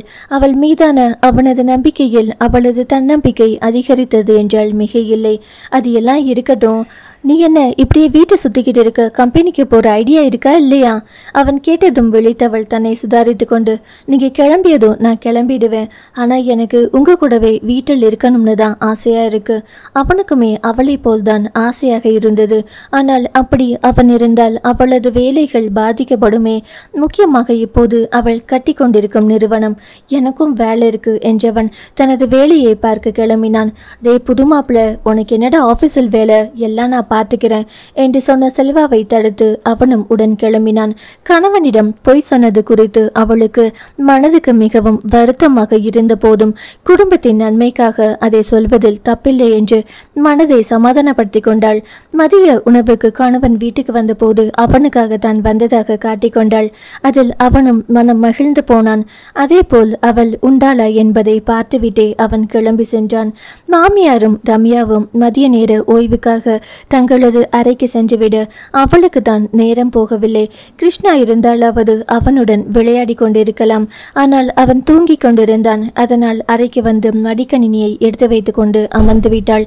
கொஞ்ச நேரத்தில் கால் மரத்து போக எழுந்து வெளியில் வந்தவள் அங்கே கண்ட காட்சியில் அதிர்ந்து போனாள். கிருஷ்ணா வாயை மூடிக்கொண்டு சத்தமில்லாமல் அழுது கொண்டிருக்க வேலை செய்யும் பெண் அவனை அடித்து கொண்டிருந்தாள். அடுத்த நொடி அங்கே விரைந்தவள் வேலை செய்யும் பெண்ணின் கன்னத்தில் ஓங்கி விட்டாள் ஒரு அறை. அதில் பொறி கலங்கி போனது அந்த பொண்ணுக்கு. அதே சமயம் உறக்கம் களைந்து எழுந்து வந்த அகிலாண்டம் மருமகளின் செயலில் விக்கித்து போய் நின்று விட்டார். கிருஷ்ணாவை தூக்கி ஆறுதலாய் அணைத்து கொண்டு ருத்ரஸ்ரீ, உன்னை குழந்தைய பார்த்துக்க சொன்னா இப்படிதான் அவனை போட்டு அடிப்பியா? குழந்தைன்னு நினைச்சியா இல்ல வேற எதுவும்னு நினைச்சியா? என்ன பெண்ணி, உன்னையெல்லாம் இப்படியே விட்டா சரி வராது. போலீஸில் பிடிச்சு கொடுத்தாதான் சரி வரும் என்று மிரட்டலாய் கூற தனது குட்டி வெளிப்பட்டதில் அந்த பெண் பயந்து போய்விட்டாள். அம்மா, தெரியாம பண்ணிட்டேம்மா. இப்பதான் வீட்டை கொட்டி தொடச்சேன். அதுக்குள்ள வெளியிலிருந்து மண்ணை வாரியாந்து இங்க கொட்டி இருக்காரு. அதான் கோபத்தில் அடிச்சுட்டேன். மண்ணை கொட்டுனா திரும்ப பொறுக்கி எடு. அதை விட்டுட்டு இப்படிதான் அடிப்பியா? உனக்கு யார் அந்த அதிகாரத்தை கொடுத்தது? ருத்ரஸ்ரீ சத்தம் போடும்போது அங்கே வந்த அகிலாண்டம் வேலைக்காரியிடம், இன்னையோட உன் சம்பளத்தை வாங்கிட்டு நின்னுக்கோ என்க. இனிமேல் இப்படி நடக்காதுமா என்று அந்த பெண் கெஞ்ச. கிளம்புன்னு சொன்ன. கண்டிப்பும் கராரும் காட்டுவதில் அவர் ருத்ரஸ்ரீக்கு மாமியார் என்று நிரூபித்தார். மாமியார் வந்ததும் தனக்கு அங்கே வேலை இல்லை என்பதை உணர்ந்தவளாய் ருத்ரஸ்ரீ அங்கிருந்து நகர்ந்தாள். கிருஷ்ணாவை கொஞ்சி கொண்டு செல்லும் ருத்ரஸ்ரீ அவருக்கு புதிராக தெரிந்தாள். இப்போது பணிவுடன் இருக்கும் மருமகள் வேறு, அப்போது வேலைக்காரியின் தவறை சுட்டிக்காட்டிய போது இருந்த மருமகள் வேறு என்பது உள்ளங்கை நெல்லிக்கனி போல் தெளிவாக தெரிந்தது. யோசனையாய் நின்றிருந்தார் அவர். அன்று வழக்கம் போல் அலுவலகத்துக்கு கிளம்பி சென்ற ஜெகன் சுமார் 11 மணியளவில் மீண்டும் வீட்டிற்கு வந்தான். முக்கியமான கோப்பு ஒன்றை எடுப்பதற்காக. வரவேற்பறையில் யாருமில்லை. அதனால் நேரே தனது அறைக்கு சென்று கதவை திறந்தவன் அங்கே ஒலித்த மனைவியின் குரலில் யோசனையாய் உள்ளே நுழைந்தான். பால்கனியில் நின்றிருந்த ருத்ரஸ்ரீ அவளது செயலாளர் எழிலரசியிடம் தான் கத்தி கொண்டிருந்தாள். நான் வரலன்னா உங்களால கம்பெனியை ஒழுங்கா பார்த்துக்க முடியாதா? நீங்க என்ன சின்ன குழந்தைகளா ஒவ்வொரு விஷயத்துக்கும் என்கிட்ட கேட்டு செய்யறதுக்கு? இனி நிர்வாகத்தை நீயும் சகாயராஜனும் தான் பார்த்துக்கணும். என்னால வர முடியாது என்றவள் சகாயராஜனை அழைத்து சில வேலைகளை செய்ய சொல்லி கட்டளையிட்டவள் அடுத்த நொடி அலைபேசியை துண்டித்துவிட்டு அன்னைக்கு அழைத்தாள். மாம், வீட்டில் சும்மா இருக்கிறதுக்கு கம்பெனிக்கு போயிட்டு வரலாம் இல்லையா? என்னால பார்க்க முடியாது மாம். சொன்னா புரிஞ்சுக்கோங்க. இத்தனை நாள் பிஸ்னஸ்னு இருந்துட்டேன். இப்போ எனக்கு என் வாழ்க்கை முக்கியம். எனக்கு ஜெகன் முக்கியம். அதனால இனிமே நீங்க தான் கம்பெனியை ரன் பண்றீங்க. ஏதாவது தேவைன்னா மட்டும் கால் பண்ணுங்க. தேவையில்லாத விஷயத்துக்கெல்லாம் என்னை தொந்தரவு பண்ணாதீங்க. அன்னையிடமும் கத்திவிட்டு அவள் வைக்கும்போது கார்த்திக் அழைத்தான். இருக்கிற தொல்லை பத்தாதுன்னு இவன் வேற. கடுப்புடன் முணுமுணுத்து கொண்டே அதை உயிர்ப்பித்து காதில் வைத்தவள் சொல்லு என்றால் மொட்டையாக. அவளின் குரலிலேயே கார்த்திக்கிற்கு புரிந்தது அவள் கோபமாக இருக்கிறாள் என்று. முக்கியமான ப்ராஜெக்ட் ருத்ரா, நீதா வந்து அவன் முடிக்க முன் மறுபக்கம் அவள் கத்தினாள். நான் ஏன் கம்பெனி வேலைகளையே பார்க்கறதில்ல. இதில் உன்னோடதை எப்படி நான் பார்ப்பேன்? எனக்கு ஏன் வாழ்க்கை, என் ஜெகன் தான் முக்கியம். அவளது பதிலில் கார்த்திக் சற்று அசந்துதான் போனான். அவளை இழந்தது பற்றி அவனது மனதோரத்தில் சிறு வருத்தம் இருந்த போதும் இப்போது அவள் தன் கணவன் குடும்பம் என்று வாழ்வது குறித்து அவனுக்கு அத்தனை சந்தோஷமாக இருந்தது. விந்தையான எண்ணப்போக்குகளை கொண்டதுதான் மனித மனம் போலும். அன்னையிடம் கூறியது போல் கார்த்திக்கிடமும் கடுமையுடன் பேசிவிட்டு அலைபேசியை துண்டித்துவிட்டு திரும்பியவள் அங்கே கதவின் மீது சாய்ந்தபடி கைகளை கட்டிக்கொண்டு நின்றிருந்த கணவனை எதிர்பாராமல் கண்டதும் திடுக்கிட்டுதான் போனாள். கணவனது கூர்மையான பார்வை அவளை அழுத்தமாய் அளவிட அதில் மாட்டிக்கொண்ட உணர்வில் அவள் திரு திருவென விழித்தாள். அத்தியாயம் 56. திரு திருவென குழந்தை போல் விழிக்கும் மனைவியின் அழகு மனதை மயக்கிய போதும் அவள் செய்து கொண்டிருக்கும் செயல் அந்த மயக்கத்தை மங்க செய்ய அவன் அவளை உறுத்து விழித்தான். எதிர்பாராமல் கணவனை அங்கு கண்டதும் அவளுக்கு என்ன செய்வதென்று தெரியவில்லை. மனதறிந்து கணவனிடம் அவள் சொன்ன முதல் பொய் இது. தன்னைத்தானே வெறுக்கும்படி அவள் அறிந்து தெரிந்து செய்த முதல் தவறு இது. மனதில் எழுந்த குற்ற உணர்வை விட அவன் தன்னை தவறாக எண்ணி விடுவானோ என்ற எண்ணமே அவளை வருந்த கலக்கத்துடன் அவனை பார்த்தாள். அவளின் மனதின் கலக்கத்தை அவளின் விழியே அவன் படித்த போதும் அசையாது நின்றிருந்தான். அதே போல் அவளை பார்த்த பார்வையிலும் எந்தவித மாற்றமும் இல்லை. அவளுக்கு தெரிந்து போயிற்று, தானாக சொல்லாமல் கணவன் தன்னிடம் வரமாட்டான் என்று. என்ன இருந்தாலும் தவறு செய்தவள் அவள்தானே. மெல்ல அடியெடுத்து வைத்து அவன் புறம் வந்தவள். அந்த சில அடிகளை கடப்பதற்குள் பல மேல் நடந்தது போல் களைப்பாக உணர்ந்தாள் அவள். அவன் அருகில் வந்துவிட்ட போதும் அவனிடம் பேச முயற்சிக்காமல் அவனை பார்ப்பதும் தலை குனிவதுமாய் அவள் இருக்க அதை பார்த்து கொண்டிருந்தவனும் அவளை என்னவென்று கேட்கவில்லை. ஆனால் அவனின் பார்வை அவளை ஆழ்ந்து பார்த்தது அவளின் மனதை அகழ்வாராய்ச்சி செய்யும் பொருட்டு. அதற்கு மேல் ருத்ரஸ்ரீயால் தாங்க முடியவில்லை. அவனின் இந்த மௌனம் அவளை கொல்லாமல் கொன்றது. அவளிடம் கோவப்பட்டு திட்டியிருந்தால் கூட அவளும் பதிலுக்கு ஏதாவது பேசியிருப்பாள். இப்படி மௌனமாய் இருந்து அவளை தண்டிப்பவனை கண்டு மனம் பொறுக்கவில்லை அவளுக்கு. ப்ளீஸ் ஜெகன், ஏதாவது பேசுங்களேன், நான் பண்ணினது தப்புதான். கண்கள் கலங்க அவனிடம் மன்னிப்பு கேட்டவள் அடுத்த நொடி உடைந்து போய் அவனின் நெஞ்சில் சாய்ந்திருந்தாள். மனைவியின் கண்ணீரை கண்டதும் ஜெகனாலும் பொறுக்க முடியவில்லை. ஹே, இதுக்கெல்லாம் அலறது என்றபடி அவளை அணைத்து அவன் சமாதானப்படுத்த அதில் அவள் சற்று தெளிந்தாள். பின்ன நீங்க பேசாம இப்படி முறைச்சு பார்த்தா எனக்கு பயமா இருக்காதா? யாருங்க மேடம் பயப்படுறது? நீங்களா? நம்ப முடியலையே. ஒற்றை விரலால் அவளின் நாடியை நிமிர்த்தி அவளின் முகம் பார்த்தபடி அவன் கிண்டலாய் கேட்க அவனின் விழிகளோடு தனது விழிகளை கலக்க விட்டவள். சாரி ஜெகன், உங்ககிட்ட பொய் சொல்லிட்டேன். முதலும் கடைசியுமா இந்த ஒரு பொய் மட்டும்தான். இனி பொய் சொல்ல மாட்டேன். அவளின் நேர்மை பற்றி அவனுக்கு தெரியாதா என்ன? அவளை புரிந்து கொண்டவனாய் உன்னை நம்புறேன் என்றவன் மனம் இன்னும் தெளியவில்லை. ஏன் கம்பெனிக்கு போகாம இப்படி வீட்டில் இருக்க? நான் தான் உன்னை எதுவும் சொல்லலையே, அப்புறம் எதுக்கு என் வாழ்க்கை? என் ஜெகன், எனக்கு முக்கியம். ஒன்று டைலாக் பேசுற, என்ன பிரச்சனை உனக்கு? அவன் நேரடியாக விஷயத்திற்கு வந்தான். எத்தனை நாள் தான் பிஸ்னஸ்னு ஓடுறது? எனக்கு இப்படி ஹவுஸ் ஒய்ஃபா இருக்கணும்னு ரொம்ப நாள் ஆசை, அதனால தான் என்றவளை நம்பாது பார்த்தவன், உண்மையை சொல்லு, நானே சரின்னு சொல்லும் போது நீ ஏன் போகாம இருக்க? முதல்ல நீ கம்பெனி கிளம்பு, போகலாம். அவன் அவளை கிளம்ப சொல்ல அவளோ அதை கேட்டு தடுமாறி நின்றாள். இல்லை ஜெகன், வேண்டாம், எனக்கு இதுதான் பிடிச்சிருக்கு. மனைவியை யோசனையாய் பார்த்தான் அவன். கணவன் அவனே அவளுக்கு சம்மதம் தெரிவிக்கும் போது அவள் ஏன் நிறுவனத்திற்கு செல்ல மறுக்க வேண்டும்? அதற்கு வேறு எதுவும் காரணம் இருக்கக்கூடுமோ? அம்மா எதுவும் சொன்னாங்களா? சட்டென்று அவன் அப்படி கேட்டதும் அவள் பேய் மொழி முழித்தாள். அதிலேயே அவனுக்கு விளங்கி போனது, தனது அன்னை தான் ஏதோ கூறியிருக்க வேண்டும் என்று. கேட்கிறேன்ல, சொல்லு, அவன் அதட்ட. இல்ல, அப்படியெல்லாம் இல்ல என்று தடுமாறி கூறியவளை கண்டு அவன் ஒன்றையும் கூறாது அறைக்குள் சென்றான். ஜெகன், நான் சொல்றது எல்லாம் உண்மைதான். அவன் பின்னே வந்து கூறியவளை திரும்பி பார்த்தவன், நான் பொய்ன்னு சொல்லலையே. தன்னை கண்டு கொண்டானோ என்ற நினைவில் அவள் உதட்டை கடிக்க, அது என்ன பாவம் பண்ணுச்சுன்னு இப்படி போட்டு கடிக்கிற? பற்களின் இடையே அவஸ்தையாய் கடிப்பட்ட அவளின் உதட்டை விடுவித்தவன் அதை மென்மையாய் வருடியபடி கூற அத்தனை நேரம் மனதில் இருந்த சஞ்சலம் அவனது செய்கையில் மறைய அவளது மனதிலும் முகத்திலும் வெக்கம் குடியேறியது. அவள் மனம் மாறியதை அவளின் முக மாறுதலை வைத்து புரிந்து கொண்டவனுக்கு சற்று நிம்மதியாய் இருக்க தான் வந்த வேலையை பார்க்கலானான். ஜூஸ் ஏதாவது குடிக்க கொண்டு வரட்டுமா?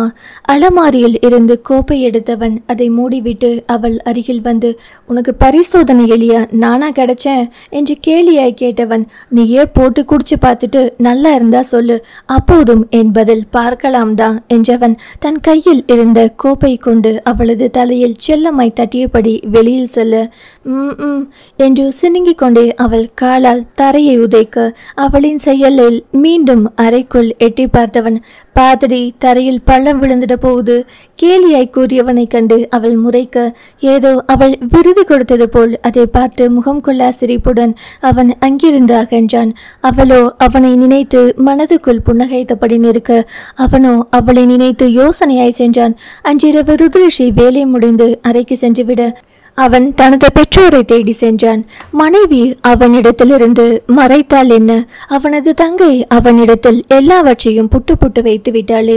அன்னைக்கு எதேச்சியா அம்மா ரூமுக்கு போனப்போ அன்னிக்கிட்ட அவங்க பேசினதை கேட்டேன் என்று தங்கையை வருத்தத்துடன் பார்த்தவன் அப்பவே என்கிட்ட சொல்லியிருக்கலாமே ரம்யா, அண்ணி சொல்லியிருப்பாங்கன்னு நினைச்சேன். அதில் அவன் அவளை ஒரு பார்வை பார்க்க இப்போ புரியுது அவங்க உங்ககிட்ட சொல்லலன்னு.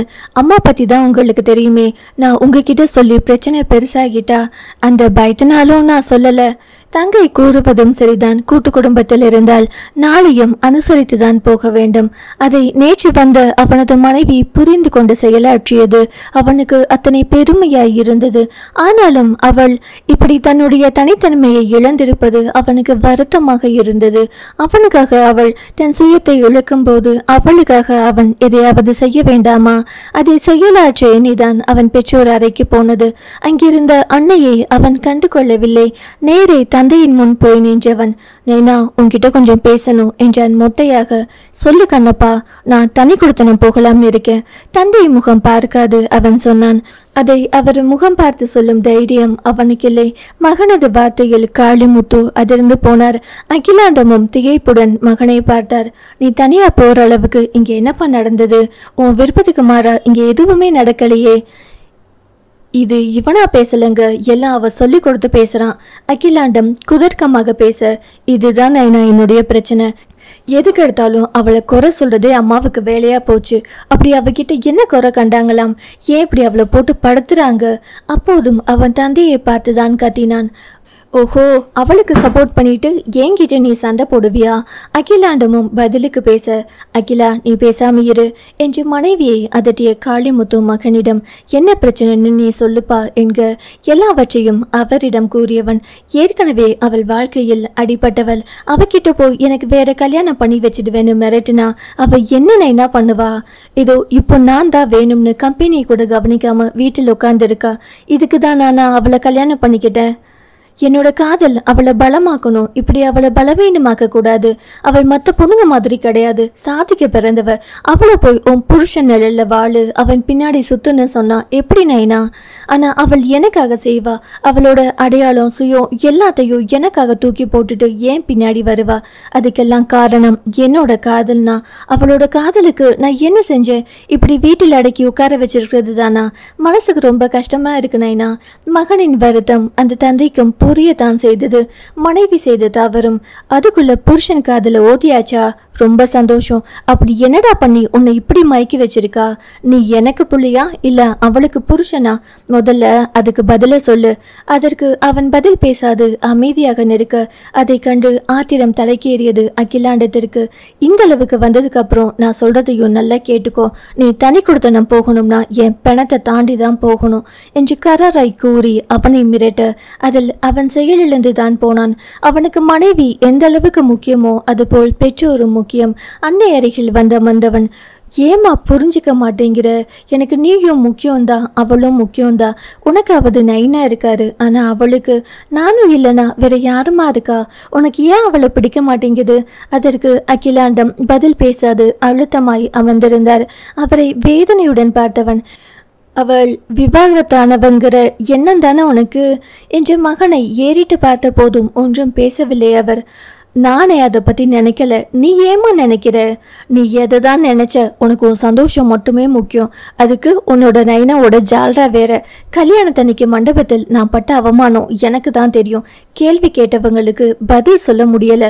உனக்கு என்ன குறைன்னு இப்படி ஒரு பொண்ணை கட்டணும்? எனக்கு அவ்வளவுதான் பிடிச்சிருக்கு என்றான் மகன் அழுத்தமாய். என்ன பிடித்தமோ என்று அழுத்து கொண்டவரை பார்த்து, இப்போ உங்க முடிவு தான் என்ன? அவள் வீட்டில் தான் இருந்தாகணும். அப்போ ஏன் முடிவையும் கேட்டுக்கோங்க. உங்களுக்கு மட்டும்தான் விஷயம் குடிக்க தெரியும்னு நினைக்காதீங்க. நான் குடிச்சாலும் அது விஷயம்தான். அப்பவும் அது ஆளை கொள்ளத்தான் செய்யும். அவளை வேலைக்கு அனுப்பலனா நானும் அதை தான் செய்வேன் என்று மிரட்டலாய் கூறியவனை கண்டு அதிர்ச்சியுடன் பார்த்தார் அந்த அன்னை. அகிலா, நீ பண்றது தப்பு. மருமக பொண்ணை பத்தி உனக்கு தெரியாது. வெளியில் வந்து பிசினஸ் லைனில் விசாரிச்சு பாரு. பெண் புலின்னு பேசிக்குவாங்க. அந்த அளவுக்கு துணிச்சலான பொண்ணு. அது ஊங்கிட்ட அடங்கி போகுதுன்னா அது கண்ணப்பா மேல வச்சிருக்கிற அன்புக்காக தான். நிச்சயம் மருமகள் வீட்டையும் தொழிலையும் நல்ல நிர்வாகம் பண்ணும்னு எனக்கு நம்பிக்கை இருக்கு. அந்த பொண்ணு ஓடுற நதி மாதிரி, அதை குளம் மாதிரி தேங்கி நிற்க செய்யாதே. கணவனின் வார்த்தையில் மதியம் தான் பார்த்த ஆளுமையான மருமகள் கண்முன் வந்து செல்ல அகிலாண்டம் அமைதியானார். ஆனாலும் முழு மனதாய் சம்மதம் தெரிவிக்கவில்லை. நீ போ கண்ணப்பா, இனி எந்த ஒரு பிரச்சனையும் வராம நான் பார்த்துக்கிறேன். காளிமுத்து உத்தரவாதம் கொடுக்க அவன் அறையை விட்டு வெளியில் வந்தான். மகன் சென்றதும் காளிமுத்து மனைவியை கடைந்தார். உனக்கு இருக்கிற மாதிரி முதலில் எனக்கும் கஷ்டமா தான் இருந்தது. ஆனா கண்ணப்பா விருப்பப்பட்டானே, நம்ம வாழ்றதே அவனுக்காக தான். அவனோட சந்தோஷம் தான் நம்மளோட சந்தோஷம். அவனோட சந்தோஷம் அந்த பொண்ணுகிட்ட இருக்குன்னா நாமளும் அந்த பொண்ணை ஏத்துக்கிட்டு தான் ஆகணும். இதுக்கு மேலேயும் பிடிவாதம் பிடிச்சனா அப்புறம் நானும் என் பிடிவாதத்தை காட்ட நேரிடும். அவர் கண்டிப்புடன் கூற அகிலாண்டம் அரை மனதாய் சம்மதித்தார். என்ன தான் மகன் மீது வருத்தம் இருந்த போதிலும் கணவரின் பேச்சை மீற அவரால் முடியவில்லை. ஜெகன் அறைக்குள் நுழைவதைக் கண்டு ருத்ரஸ்ரீதான் வேலை செய்து கொண்டிருந்த மடிக்கணினியை அவசரமாய் அணைக்க முயல வேகமாய் அவள் அருகில் வந்தவன், நீ உன் வேலையை பாரு என்க. இல்ல, பெருசா வேலை எதுவும் இல்ல, தனக்காக பொய் கூறுகிறாள் என்று அவனுக்கு புரிந்து போனது. இப்ப எல்லாம் ரொம்ப பொய் சொல்ல ஆரம்பிச்சுட்ட இல்ல? சிரித்தபடி கேட்டாலும் அவனின் மனம் அவளை நினைத்து அத்தனை வேதனையுற்றது. ஒரு பொய்யால் நன்மை ஏற்படுதுன்னா பொய் கூட நல்லதுக்கு தான் இல்லையா? தலை சரித்து புன்னகையுடன் கேட்டவளை கண்டு அவனது மனம் உருகியது. பெண்ணியம் பேசும் இந்த காலத்தில், அதுவும் அவளை போன்ற ஒரு பெண் தனது சுயத்தை துறந்து விரும்பி வீட்டில் சிறைப்பட்டிருக்கிறாள் என்றால் அது நிச்சயம் அவன் மீது இருக்கும் அதீத காதலால் மட்டுமே சாத்தியம். அவளது காதல் அவனை பிரமிக்க வைத்து மனதை நெகிழ செய்தது. ஐ லவ் யூ டி. காதல் பொங்க கூறியவனை கண்டு நம்மட்டு சிரிப்பு சிரித்தாள். சும்மா சொல்லிக்கிட்டே இருந்த இப்படி கண் சிமிட்டி கேட்டவளின் மனநிலையை புரிந்த போதும் அதை ஏற்கும் மனநிலையில் அவன் இல்லையே. அவளுக்கு நியாயம் செய்யாமல் அவளை தொட்டாள். அது அவனது காதலுக்கு அழகில்லையே. அதுக்குன்னு ஒரு நேரம் வரும், அப்போ இந்த கேள்வியை கேட்டுப்பாரு என்று ரகசிய குரலில் கூறியவன் அவளை நாற்காலியில் அமர வைத்து வேலையை பாரு என்றவன் அவள் பதில் பேசும் முன் ஒரு குட் நைட்டுடன் படுக்கையில் சாய்ந்தான். அவனது செயலை புரியாது பார்த்தவள் பின்பு சிரித்தபடி கணினி பக்கம் பார்வையை திருப்பினாள். அவளை பார்த்து கொண்டு படுத்திருந்தவன் எப்போது உறங்கினான் என்று அவனுக்கே தெரியாது. காலையில் எழுந்ததிலிருந்து அவளை அவசர அவசரமாய் கிளம்ப சொல்லி தானும் உடன் கிளம்பியவனிடம், எங்க போறோம் ஜெகன், எதுக்கு இத்தனை அவசரம் என்று அவள் கேள்வி கேட்டாலும் கணவனுடன் சமத்தாய் கிளம்ப தவறவில்லை. அவள் வேலைக்கு செல்வது அகிலாண்டத்திற்கு தெரிந்தாலும் எதுவும் கூறி தடுக்கவில்லை. ஒன்றும் பேசாது சென்று விட்டார். போகும் வழியை கண்டு கொண்டவளாய் யோசனையாய் கணவனது முகத்தை பார்த்தாள் ருத்ரஸ்ரீ. அவனது முகமோ உணர்ச்சிகளை தொலைத்து இறுகி போயிருந்தது. ஜெகன், கம்பெனிக்கா போறோம் என்றான் மொட்டையாக. நான் வரல என்றவள் கண்ணில் அவளையும் மீறி பயம் எட்டி பார்த்தது. அதை கண்டு அவனது உள்ளத்தில் வலி. ஆனாலும் அவன் எதுவும் பேசாமல் காரை ஓட்டினான். அவளது அலுவலகம் வந்தும் அவன் ஒன்றும் பேசாது அவளை அழைத்து செல்ல அதை அவள் கோபம் என்று தானாக எண்ணிக்கொண்டவள், ஜெகன் சாரி, என் மேல கோபமா என்று கேட்க அவன் பதில் பேசாது மின் தூக்கியினுள் செல்ல அவளும் அவனை பின்தொடர்ந்தாள். அவன் சற்று இடைவெளி விட்டு நிற்க அவளோ அவனை ஒட்டி கொண்டு நின்றாள். அதை கண்டு அவன் தள்ளி நிற்க அவள் ஒட்டி கொண்டு நிற்க என்று கண்ணாமூச்சி விளையாட்டு தொடர்ந்தது அவர்களிடையே. மின் தூக்கியின் சுவர் தடுக்க மேலே செல்ல முடியாது. அவளை பார்த்து முறைத்தவனை கண்டு, ஏன் புருஷன், நான் உரசுறேன், உங்களுக்கு என்ன வந்தது? வீம்பு போல் புருவம் தூக்கி கேட்டவளை கண்டு அவனுக்கு சிரிப்பு வந்தது. ஆனாலும் அடக்கி கொண்டான். மின் தூக்கி கதவு திறந்ததும் இருவரும் வெளிப்பட எழிலரசி முன்பே அங்கு வந்து நின்று அவர்களை வரவேற்றாள். கூடவே சகாயராஜனும் இருவரின் வரவேற்பை பெற்றுக்கொண்டு அவளது அறைக்கு வந்தார்கள். இருவரும் இனியாவது என் நினைப்பில்லாம ஒழுங்கா வேலையை பார் என்று மிரட்டலாய் கூறியவனை கண்டு மிரண்டு போகவில்லை அவள். தைரியமாய் அவன் அருகில் வந்து தனது கைகளை அவன் கழுத்தில் மாலையாக கோர்த்து அது மட்டும் முடியாதே என்று மையலாக கூற அதில் அவளை முறைக்க முயன்று தோற்றவன் அவளை இறுக அணைத்து கொண்டான். அம்மா சொன்னாங்கன்றதுக்காக இப்படி நீ செய்வியாடி? எனக்காக எதை வேணும்னாலும் விட்டு கொடுப்பியா? அவ்வளவுலவா என் மேல்? கடைசி வார்த்தை கேட்கும்போது அவள் கண்களை பார்த்தபடி கேட்டான் அவன். அவன் சொன்னதை கேட்டு முதலில் அதிர்ந்தவள். அவனது கடைசி வார்த்தையில் கண்கள் கலங்க அத்தனை லவ் என்றால் கண்களை அகல விரித்து அவளது நேசம் அவனை சுகமாய் தாளாட்டியது. அவங்க மிரட்டினா நான் வேற கல்யாணம் பண்ணிக்குவேனா? எப்படி நீ இப்படி அபத்தமா நினைச்ச? நான் என்ன அந்த அளவுக்கு வீக்கானவனா? நான் உன்னை கல்யாணம் பண்ணும்போது எங்க அம்மா இந்த மாதிரி விஷயத்த என் கையில் எடுக்கலன்னு கொஞ்சமாவது யோசிச்சு பாத்தியா? அவங்களுக்கு தெரியும் அவங்க மகனோட பிடிவாதம். உனக்கு தான் உன்னோட புருஷனோட பிடிவாதம் தெரியல. கணவனது வார்த்தைகளில் மறைந்திருந்த காதல் அவளுக்கு புரியாமல் இல்லை. இப்போ அந்த பயம் எனக்கு இல்லை ஜெகன். ஆனா அப்போ இருந்தது என்னவோ உண்மை. அப்போ அதிதி மேட்டர் வேற நடந்திருந்தது. நான் என்ன நினைக்கிறது, நீங்களா தொழிலானு வந்தப்போ என்னோட ஃபர்ஸ்ட் பெஸ்ட் சாய்ஸ் நீங்க மட்டும்தான் ஜெகன். உங்களை தாண்டி வேற எதையோ என்னால யோசிக்க முடியல. எனக்கு நீங்க மட்டும் போதும்னு தான் தோணுச்சு. அது எல்லாத்தையும் விட உங்களுக்கு உங்க அம்மாவை ரொம்ப பிடிக்கும். அவங்க இப்படி எமோஷனல் பிளாக்மெயில் பண்ணினாங்கன்னா உங்களால என்ன செய்ய முடியும்? அவளின் பயம் அவனுக்கு புரிந்தது. அதே சமயம் அவளது காதலும். அதுக்கு தான் அன்னைக்கு அப்படி கேட்டியா என்றவள் கண்களில் கண்ணீர் வழிந்தது. எதற்காகவும் கலங்காதவளை தனது காதல் இப்படி கண் கலங்க வைப்பதை கண்டு இருமா படைவதா இல்லை வேதனைப்படுவதா என்று அவனுக்கு தெரியவில்லை. வார்த்தையில் காட்ட முடியாத அன்பை தனது அணைப்பில் காட்டி அவளை மேலும் மேலும் இறுக்கி கொண்டான் அவன். அவளும் அவனது அன்பை உணர்ந்தவளாய் அமைதியாய் இருந்தாள். இங்க பாரு ஸ்ரீ, எனக்கு என்னோட நைனா, அம்மா, குடும்பம் எல்லாம் முக்கியம்தான். அவங்களுக்காக நான் எதையும் செய்ய தயாரா இருக்கேன்டா. ஆனா உனக்காக நான் உயிரை விடவும் தயாரா இருக்கேன். இதுதான் இந்த இரண்டு உறவுக்குள்ளிடையே உள்ள வேறுபாடு. எந்த உறவு நம்மை விட்டு பிரிஞ்சாலும் நமக்கு வருத்தம் இருக்கும், வேதனை இருக்கும். அதுக்காக நம்ம வாழ்க்கையை நாம் இழக்க மாட்டோம், அதுக்காக உயிரை துறக்கவும் மாட்டோம். ஆனா உன்னை பிரிஞ்சு நானோ இல்ல என்ன பிரிஞ்சு நீயோ உயிர் வாழ மாட்டோம். இதுதான் உண்மை, இதுதான் நிதர்சனம். இதை மட்டும் நீ நல்லா புரிஞ்சுக்கிட்டா போதும். அவள் புரிந்தது போல் தலையாட்ட அதை கண்டு சிரித்தவன். இப்படியே இருந்த வேலையை யார் பார்ப்பது? யாரோ பார்க்கட்டும், நான் இப்படியே தான் இருப்பேன் என்று அவன் நெஞ்சில் சுகமாய் அவள் சாய்ந்து கொள்ள, இப்ப வேலையை பாரு, நைட்டு வீட்டுக்கு போய் மீதி ரொமான்ஸா வச்சுக்கலாம், சரியா? அவன் சொன்னதை கேட்டு நக்கலாய் அவனை பார்த்தாள் அவள். இன்னைக்கு ப்ராமிஸா கையில் அடித்து சத்தியம் செய்யாத குறையாக அவன் கூற அதில் அவளது கன்னத்தில் சிவப்பு மலர்கள் பூத்தது. அதை ரசனையுடன் பார்த்தவன் நிம்மதியுடன் சந்தோஷமாய் விடைபெற்று சென்றான். அவன் சென்றதும் ருத்ரஸ்ரீயை அலுவலக வேலைகள் வழக்கம் போல் தன்னுள் மூழ்கடித்துக் கொண்டது. கணவனை பற்றி நினைக்க கூட நேரமில்லை அவளுக்கு. சொன்னது போல் மாலையில் அவளை அவன் கூப்பிட வந்த போதுதான் அவள் தனது வேலையிலிருந்து கவனத்தை கலைத்தாள். ஆனால் அவனை கண்டதும் ஒரு நொடி கூட தாமதிக்காமல் அவனுடன் கிளம்பிவிட்டாள். கிளம்பி காரில் ஏறிய சமயம் ஜெகன் அவளிடம், உங்க அம்மாவை பார்த்துட்டு போலாமா என்று கேட்க, அது ஒன்றும் அவளுக்கு பெரிய விஷயமாய் தோன்றவில்லை என்ற போதும் அவனுக்காக அங்கு செல்ல சம்மதித்தாள். உனக்கு ராம்குமார்னு யாரையாவது தெரியுமா? அவன் மொட்டையாக கேட்க, தெரியாதே.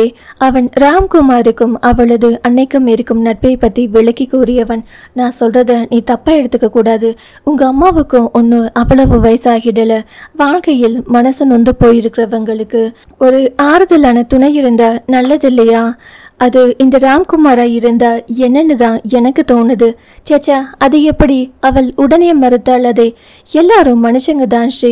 உங்க அம்மாவுக்கும் மனசுன்னு ஒன்று இருக்கும். இல்ல மாமா அப்படியெல்லாம் கிடையாது. மகளாய் அன்னையின் மறு வாழ்க்கையை பத்தி அவளால் யோசிக்க முடியவில்லை. அவரும் என்னை போல்தான்னு உங்க அம்மா சொன்னதுக்கு என்ன அர்த்தம் ஸ்ரீ? அதில் அவள் புரியாது விழித்தாள். ஆனால் ஜெகனை போல் ராம்குமாரும் நல்லவர் என்று அன்னை சொல்லியிருப்பதில் அவளது முகம் மலர்ந்தது. உங்களை போல் ஒருவரா? அப்போ ஓகே என்றால் சமாதானமாய். இதை பத்தி நீ தான் பேசணும், நான் பேச முடியாது. கேட்டு பார்க்கிறேன் என்றவள் அத்துடன் முடித்து கொண்டாள். ஆனாலும் மனதுக்குள் சிறு சஞ்சலம். இது நடைமுறைக்கு எந்த அளவுக்கு சாத்தியம் என்று மகளையும் மருமகனையும் எதிர்பாராமல் கண்டதும் சோபனா சந்தோஷமாய் வரவேற்றார். சிறிது நேரம் பேசிவிட்டு எழுந்த ஜெகன் மனைவியிடம் கஞ்சாடை காட்டிவிட்டு அவரது அறையை விட்டு வெளியில் சென்றான். நீ சந்தோஷமா இருக்கியா ருத்ரா? வாஞ்சியுடன் கேட்டு அன்னையை கண்டு அவள் சந்தோஷமாய் தலையாட்டினாள். அதுதானே உண்மையும் கூட. சிறிது நேரம் அவளது குடும்பம் நிறுவனம் பற்றி பேசிக்கொண்டிருந்தவரிடம் அவள் மெதுவே, மாம், ராம்குமார் யாரு? அதை கேட்டு அவர் சிரித்தபடி, அதுக்குள்ள ஜெகன் சொல்லிட்டாரா? ராம் என்னோட ஃப்ரெண்டு. ஓ என்றவள் சிறிது நேரம் அமைதியாயிருந்தாள். மாம், உங்களுக்குன்னு ஒரு துணை வேண்டாமா? நானும் இப்போ இங்கே இல்லை. தடுமாற்றத்துடன் சொன்ன மகளை கூர்ந்து பார்த்தவர், என் மகள் இப்படியெல்லாம் பேச மாட்டாளே, ஜெகன் சொன்ன ஐடியாவா இது? மாம், உண்மையில் மகள் தடுமாறித்தான் போனாள். ஜெகன் நல்ல மனசு யாருக்கும் வராது ருத்ரா. உண்மையில் நீ கொடுத்து வைத்தவள். அதில் மகளது முகம் பளிச்சென்று மலர்ந்தது. உண்மைதான் மாம். ராம பற்றி நீ முதல்ல தெளிவா புரிஞ்சுக்கணும் ருத்ரா என்றவர் ராம்குமாரை பற்றி சொல்ல தொடங்கினார். இருவருக்கும் மேற்பட்ட அவப்பெயரை ராம் களைய முற்பட்டது வரை எல்லாம் சொல்லி முடித்தவர். கடைசி வர அவன் கல்யாணமே பண்ணிக்கல. அவனால் என்னோட பேர் கெட்டு போயிருச்சேங்கிற குற்ற உணர்வு அவனுக்கு. நானும் சொல்லி பார்த்துட்டேன், கேட்க மாட்டேங்கிறா. இப்போதும் நான் கஷ்டப்படும் போது ஓடி வந்து உதவி செஞ்சா. எனக்கும் அவனுக்கும் இடையில் இருப்பது நட்பு மட்டும்தான். இதை வெறும் நட்புன்னு மட்டும் சொல்ல முடியாது. காதலுக்குன்னு புனிதம் இருக்கிற மாதிரி நட்புக்கும் புனிதம் இருக்கு. அந்த மாதிரி புனிதமான நட்பு தான் எங்க 2 பேருக்கும் இடையில் உள்ளது. இப்போ நீ அவங்கிட்ட இதை கேட்டா கூட சரின்னு எனக்காக சம்மதிப்பான். ஆனா அவன் கடைசி வரைக்கும் எனக்கு ஒரு நல்ல நண்பனா தான் இருப்பான், கணவனா கிடையாது. ஏன்னா அப்படி ஒரு உறவை எங்களால நினைச்சு கூட பார்க்க முடியாது. என்றுமே அவன் எனக்கு நல்ல நண்பன் மட்டும்தான் என்றவரின் பார்வை ஜன்னலின் வழியே தொலைதூரத்தை விரித்தது. காதல் என்பது வாழ்க்கையில் ஒரு முறைதான் வரும். அது உன் அப்பா மேல் வந்து முடிஞ்சு போச்சு. மாம், மகள் அதிர்வாய் தாயை நோக்கினாள். சோபனா கண்களில் கரகரவென கண்ணீர் வழிந்தது. உங்க அப்பாவை நான் அந்த அளவுக்கு காதலிச்சேன், இப்போதும் காதலிச்சுக்கிட்டு தான் இருக்கேன். அவர் கூட வாழ்ந்த அந்த 8 வருஷத்துல 80 வருஷ வாழ்க்கைய வாழ்ந்து முடிச்சிட்டேன். அந்த காதல் கணவன் இளங்கோ என் மனசில் இன்னமும் உயிர் வாழ்ந்து கொண்டுதான் இருக்கிறார். அவரை நான் மறக்கணும்னா அதுக்கு நான் என் உயிரை விடணும். அன்னையின் காதல் மகளையும் துயரப்படுத்தியது. இத்தகைய காதலை புரிந்து கொள்ளாமல் சென்ற தந்தை துரதிருஷ்டசாலி என்றே தோன்றியது அவளுக்கு. எத்தனை காதல், எத்தனை அன்பு தெரியுமா ருத்ரா? அப்படி ஒரு வாழ்க்கையை யாரும் வாழ்ந்திருக்க மாட்டாங்க. அப்படிப்பட்டவர் என்னை மறந்துட்டு போனப்போ உலகமே இருண்டுதான் போச்சு எனக்கு. நான் பெத்த மகள், நீ கூட எனக்கு 2ஆம் பட்சமா தான் போயிட்ட. இப்போது அன்னையின் உணர்வு மகளுக்கும் புரிந்தது. ஏனெனில் அவளும் தனது கணவனை உயிருக்கு உயிராய் காதலிக்கிறாள் அல்லவா? எனக்கு துரோகம் பண்ணின அவரால் என்னோட காதலுக்கு துரோகம் பண்ண முடியல. அதனால் தான் கடைசி சில நாட்கள் என்னிடமிருந்து அவர் விலகி இருந்தார். குற்றமுள்ள நெஞ்சு குறுகுறுத்தது போலும். அந்த குறுகுறுப்பை தாங்க முடியாமல் தான் அவர் என்னை விட்டு விலகி போய்விட்டார் போலும். இதுவே என் காதலுக்கு கிடைத்த மிக பெரிய வெற்றிதான். என்னை பொறுத்தவரை காதல் ஒரு முறைதான் வரும். அது உங்க அப்பா மேல் வந்து முடிந்து விட்டது என்றவர் தான் சொன்னதன் அர்த்தம் புரிந்து மகளை கவலையாய் பார்த்தார். நீங்க சொல்றது புரியுது மாம். ஏன்னா நானும் ஜெகனை காதலிக்கிறேனே என்று மகள் சொன்னபோது அவருக்கு பெருத்த நிம்மதியாய் இருந்தது. மாம், அவர் திரும்ப வந்தால் அவரை ஏத்துக்குவீங்களா? எச்சில் இலையில் சாப்பிட வேண்டிய தலையெழுத்து எனக்கு இல்ல ருத்ரா. கம்பீரமாக அதை மறுத்த அன்னை அவளது மனதில் எங்கோ உயர்ந்து நின்றார். சிறிது நேரம் மௌனத்தில் கழிய அவள் அன்னையை நிமிர்ந்து பார்த்தாள். அவர் தனக்குள் சோகத்தில் கரைந்து கொண்டிருப்பதை பார்க்க அவளுக்கு வருத்தமாய் இருந்தது. ஒரு முடிவுடன் எழுந்தவள், நீங்க இருங்க மாம், ஜெகன் கிட்ட பேசிட்டு வரேன். வரவேற்பறையில் தொலைக்காட்சி பார்த்து கொண்டிருந்த ஜெகன் அருகில் வந்து அமர்ந்தாள் ருத்ரஸ்ரீ. மனைவியை கண்டதும் அவள் புறம் திரும்பியவன், அத்தை என்ன சொன்னாங்க? அவர் கூறியதையெல்லாம் சொன்னவள், மாமா பார்த்தா பாவமா இருக்கு, இன்னைக்கு ஒரு நாள் அவங்க கூட இருந்துட்டு வரவா? அவளது முகத்தில் இருந்த வருத்தத்தை புரிந்து கொண்டவனாய், இப்போதான் என் ஜில்லுவ ரொம்ப ரொம்ப பிடிக்குது என்று கூறி சிரித்தவன் அவளின் மாற்றம் கண்டு சந்தோஷம் கொண்டான். 4 நாட்களுக்கு முன் இருந்த ருத்ராவுக்கும் இவளுக்கும் தான் எவ்வளவு வித்தியாசம். நீ இருந்துட்டு வா என்றவன் தனது வீட்டிற்கு கிளம்ப எத்தனைக்க, சாப்பிட்டுட்டு போகலாமே. மனைவியாய் அக்கறைப்பட்டவளை கண்டு இன்னமும் பிடித்து போனது அவனுக்கு. அவன் அவன் உண்ணும் போதே அவளையும் உண்ண செய்தவன் அவளிடமும் மாமியாரிடமும் விடைபெற்று வெளியில் வந்தான். அன்று போல் இன்றும் அவளது நெற்றியில் முத்தமிட்டு அவன் கிளம்ப அதில் அவள் தான் தன்வசம் விழுந்து நின்றிருந்தாள். நானும் உங்க கூட வரவா ஜெகன்? மனைவியாய் பரிதவித்தவளை ஆறுதலாய் தோளில் தட்டி கொடுத்தவன். இப்போ உன்னோட ஆதரவு உங்க அம்மாவுக்கு தான் தேவை, அப்போ உங்களுக்கு தேவையில்லையா என்று சினிங்கியவளை கண்டு எனக்கு நீ எவ்வளவு தேவை என்பதை காலம் வரும்போது சொல்கிறேன். கண் சிமிட்டி சிரித்தவன் அவளிடம் விடை பெற்று காரை கிளப்பிக் கொண்டு செல்ல அவனது கார் கண்ணிலிருந்து மறையும் வரை பார்த்து கொண்டு இருந்தவளின் மனம் நிறைந்துதான் இருந்தது. அத்தியாயம் 57. கணவன் சென்றதும் அன்னையின் அறைக்குள் நுழைந்த ருத்ரஸ்ரீ அன்னையிடம் ஆவலாக, மாம், நான் அவர்கிட்ட பேசட்டுமா என்று கேட்க, யார்கிட்ட ருத்ரா? உண்மையில் சோபனாவுக்கு மகள் யாரை குறிப்பிடுகிறாள் என்று புரியவில்லை. ராம்குமார், உங்க ஃப்ரெண்டு. மகள் சொன்னதும் சிரித்தவர், கட்டாயம் பேசணுமா? வேகமாய் தலையை ஆட்டியவள், ஜெகன் மாதிரி இன்னொருத்தர் இருக்கிறத பார்க்கணும்னு ஆசையா இருக்கு. ஆர்வமாய் சொன்னவளை ஏமாற்றாமல் நண்பனுக்கு அழைத்தார் அவர். மறுமுனையில் எடுத்த ராம்குமார் பதறியபடி, சோபி, ஆர் யூ ஓகே? உடம்புக்கு ஒன்றும் இல்லையே? ஸ்பீக்கர் போனில் ஒலித்த ராம்குமாரின் குரலில் இருந்த அக்கறை பதற்றம் எல்லாம் ருத்ரஸ்ரீயால் புரிந்து கொள்ள முடிந்தது. ஏனெனில் இப்போது எல்லாம் கணவனின் மனதை படிக்க தெரிந்ததிலிருந்து மற்ற மனித மனங்களையும் படிக்க பழகி கொண்டு விட்டாளே. ராம், ஐ எம் ஆல்ரைட், எனக்கு ஒன்றும் இல்லை சோபனா சொல்லவும், அப்பாடா இப்போதான் நிம்மதியா இருக்கு. திடீர்னு நீ கூப்பிடவும் பயந்து போயிட்டேன் என்றவர். ருத்ரா உன்னை வந்து பார்த்தாளா? அங்கே அவள் சந்தோஷமாக இருக்கிறாளா? ஜெகன் அவளை எப்படி பார்த்துக்கிறார் என்று வரிசையாக கேள்வி கேட்டவரின் அன்பு அவளை வாயடைக்க செய்தது. ருத்ரா இங்கே தான் இருக்கிறாள், நீ பேசுறியா ராம்? சோபனா கேட்கவும், கட்டாயம் என்றவர். கொஞ்சம் இரு, வீடியோ சாட்டிங்கில் வருகிறேன். ருத்ராவை பார்த்து நாளாகிவிட்டது என்றவர் வீடியோ சாட்டிங்கில் உடனே வந்தார். 44 வயது என்று அவரை சொன்னால் யாரும் நம்ப மாட்டார்கள். 35 வயது இளைஞன் போல் இளமையோடு இருந்தார் அவர். திரையில் தெரிந்த அவளை பார்த்து அன்பாய் புன்னகைத்தவர், எப்படிமா இருக்க ருத்ரா? பாசத்தோடு கேட்க அவள் பதில் பேச முடியாது வாயடைத்து போய் மௌனமாய் தலையை ஆட்டினாள். அவளிடம் அவர் நிறைய பேசினார். சோபனாவுக்கும் அவருக்கும் இடையே உள்ள நட்பு பற்றி, அவளது குடும்பத்தை பற்றி, தொழிலை பற்றி, இப்படி நிறைய பேசினார் அவர். முதலில் தயங்கிய ருத்ரஸ்ரீ பின்பு அவரிடம் நன்றாக பேச தொடங்கினாள். ஏனோ அவர் மீது இனம் புரியாத ஒரு பாசம் தோன்றியது அவளுக்கு. உங்களை நான் எப்படி கூப்பிடுறது? அங்கிள்னு கூப்பிடுமா என்றார் பளிச்சென்று. ஆனால் எப்போதுமே எனக்கு நீ மகள்தான், நீ அப்பான்னு என்னை அழைக்கணும்னு எனக்கு கொள்ள ஆசைதான். ஆனால் அந்த வார்த்தைக்கு கூட எங்கள் இருவர் உறவை கொச்சப்படுத்தும் என்பதை விட சோபியை அவமானப்படுத்திவிடும் அபாயம் இருப்பதால் நீ என்னை அங்கிள் நீ கூப்பிடு என்றவரை கண்டு பெருமையாக இருந்தது ருத்ரஸ்ரீக்கு. தனது அன்னைக்காக அவரது நண்பர் இந்தளவுக்கு யோசிக்கிறாரே என்று மாமா புரிஞ்சு வச்சுக்கிறதுக்கு தேங்க்ஸ் அங்கிள் என்றவள் மேலும் சிறிது நேரம் பேசிவிட்டு அலைபேசியை அணைத்தாள். ரொம்ப ஸ்வீட் பர்சன் இல்லையா மாம்? மகிழ்ச்சியோடு சொன்ன மகளை கண்டு ஆமோதித்தார் சோபனாவும். அன்னையின் மனமாற்றத்திற்காக அவரிடம் சிறிது நேரம் பேசிக்கொண்டிருந்தாள் ருத்ரஸ்ரீ. மகள் தனக்காக இங்கேயே தங்குவது குறித்து அந்த தாயின் உள்ளம் பாசத்தில் நெகிழ்ந்தது. அவருக்காக அவரது அன்பு மகள் செய்யும் முதல் நல்ல விஷயம் இதுவல்லவா? அத்தனை சந்தோஷமாய் இருந்தது அவருக்கு. சிறிது நேரத்தில் உடல் சோர்ந்த அன்னையை உறங்க சொல்லிவிட்டு அறையை விட்டு வெளியில் வந்தவள் உடனே கணவனுக்கு அழைத்தாள். மறுபக்கம் அவன் எடுத்ததும், ஜெகன், உண்மையில் ராமங்கிள் உங்களை மாதிரி தான். அவளின் சந்தோஷ குரலில் அவனுக்கும் சந்தோஷம் தொற்றிக்கொள்ள, அவரிடம் பேசினாயா?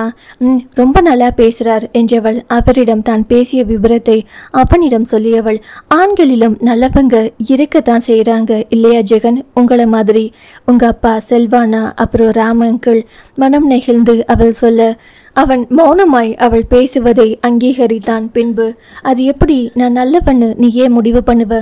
நான் கெட்டவம்மா, அதுவும் உனக்கு ரொம்ப ரொம்ப கெட்டவன். அப்படியா? இன்னும் குரலில் வில்லன் எஃபெக்ட் வரலையே. கேலியாய் அவள் சிரிக்க, இந்த வில்லன் எப்படிப்பட்டவன்னு கூடிய விரைவில் பார்க்க தானே போற. அவன் சொன்னதன் அர்த்தம் புரிந்து அவள் செங்கொழுந்தாய் சிவக்க, இப்போ உன்னை நேரில் பார்க்க முடியலேன்னு ஏக்கமா இருக்கு என்று அவன் சொல்ல, எதுக்கு? நீ முகம் சிவப்பதை பார்க்கதான். அவன் சொன்னதை கேட்டு மேலும் முகம் சிவந்தவள், போங்கு ஜெகன் என்றபடி அழகாய் வெக்கப்பட்டபடி அலைபேசியை அணைத்தாள். அவளின் வெக்கத்தை உணர்ந்தவனாய் தனக்குள் சிரித்தவன் உறங்க சென்றான். என்றான். கணவனது பேச்சில் முகம் சிவந்தவள் தன்னவனை நினைத்து கொண்டு கனவுலகத்தில் மிதந்து கொண்டிருந்தாள். அடுத்த சில நாட்களில் திரைப்படத்துறையில் விநியோகஸ்தராய் காலடி எடுத்து வைத்தவளை கண்டு ஜெகன் ஆச்சரியம் அடைந்தான் என்றாள்.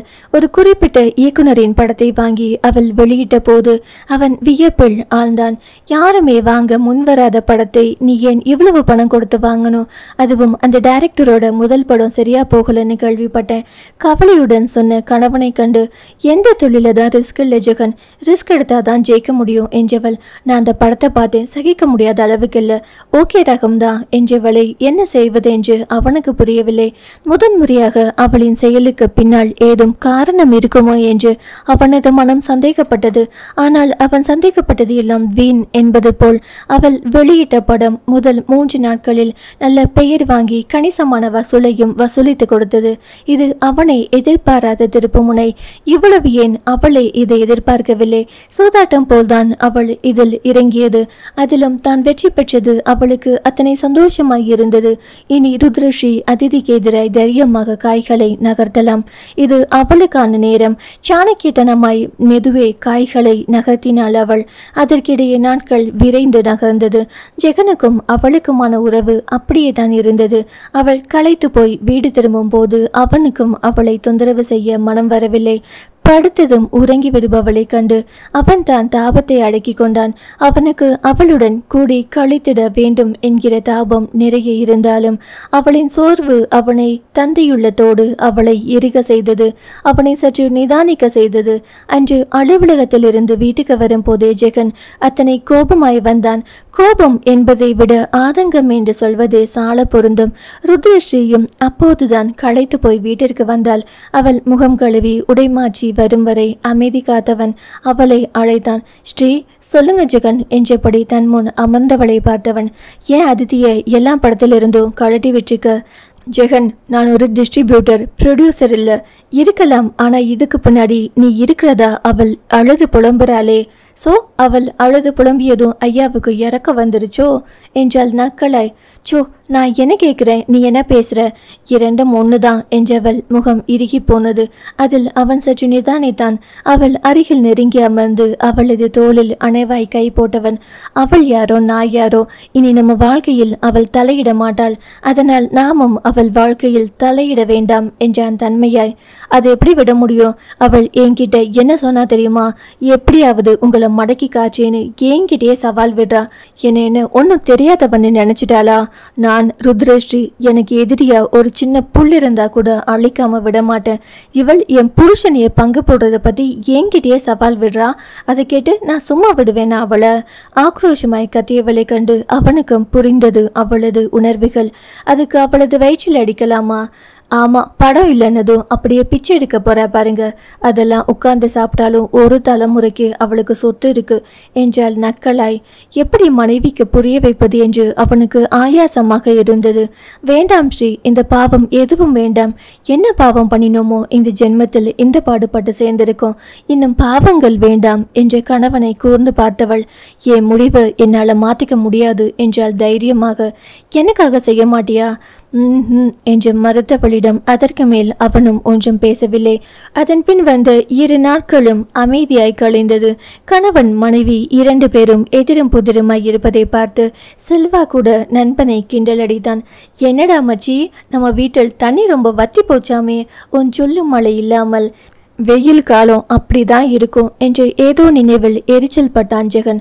பின்னே அவனது மனநிலை தெரியாமல் பேசிக்கொண்டிருந்தாள். அப்படியா? இருக்கும் என்றவன் பின்பு யோசித்தவனாய், செல்வா, உன் ரூமில் தான் ஏசி இருக்குதேடா, அப்புறம் என்ன? செல்வா கேட்டது புரியாது முதலில் விழித்தவன்.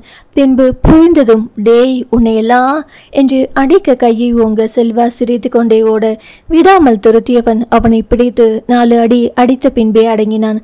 பொண்டாட்டி மேல் இருக்கிற கோபத்தை ஏங்கிட்ட இப்படியாட காண்பிப்ப நாதாரி.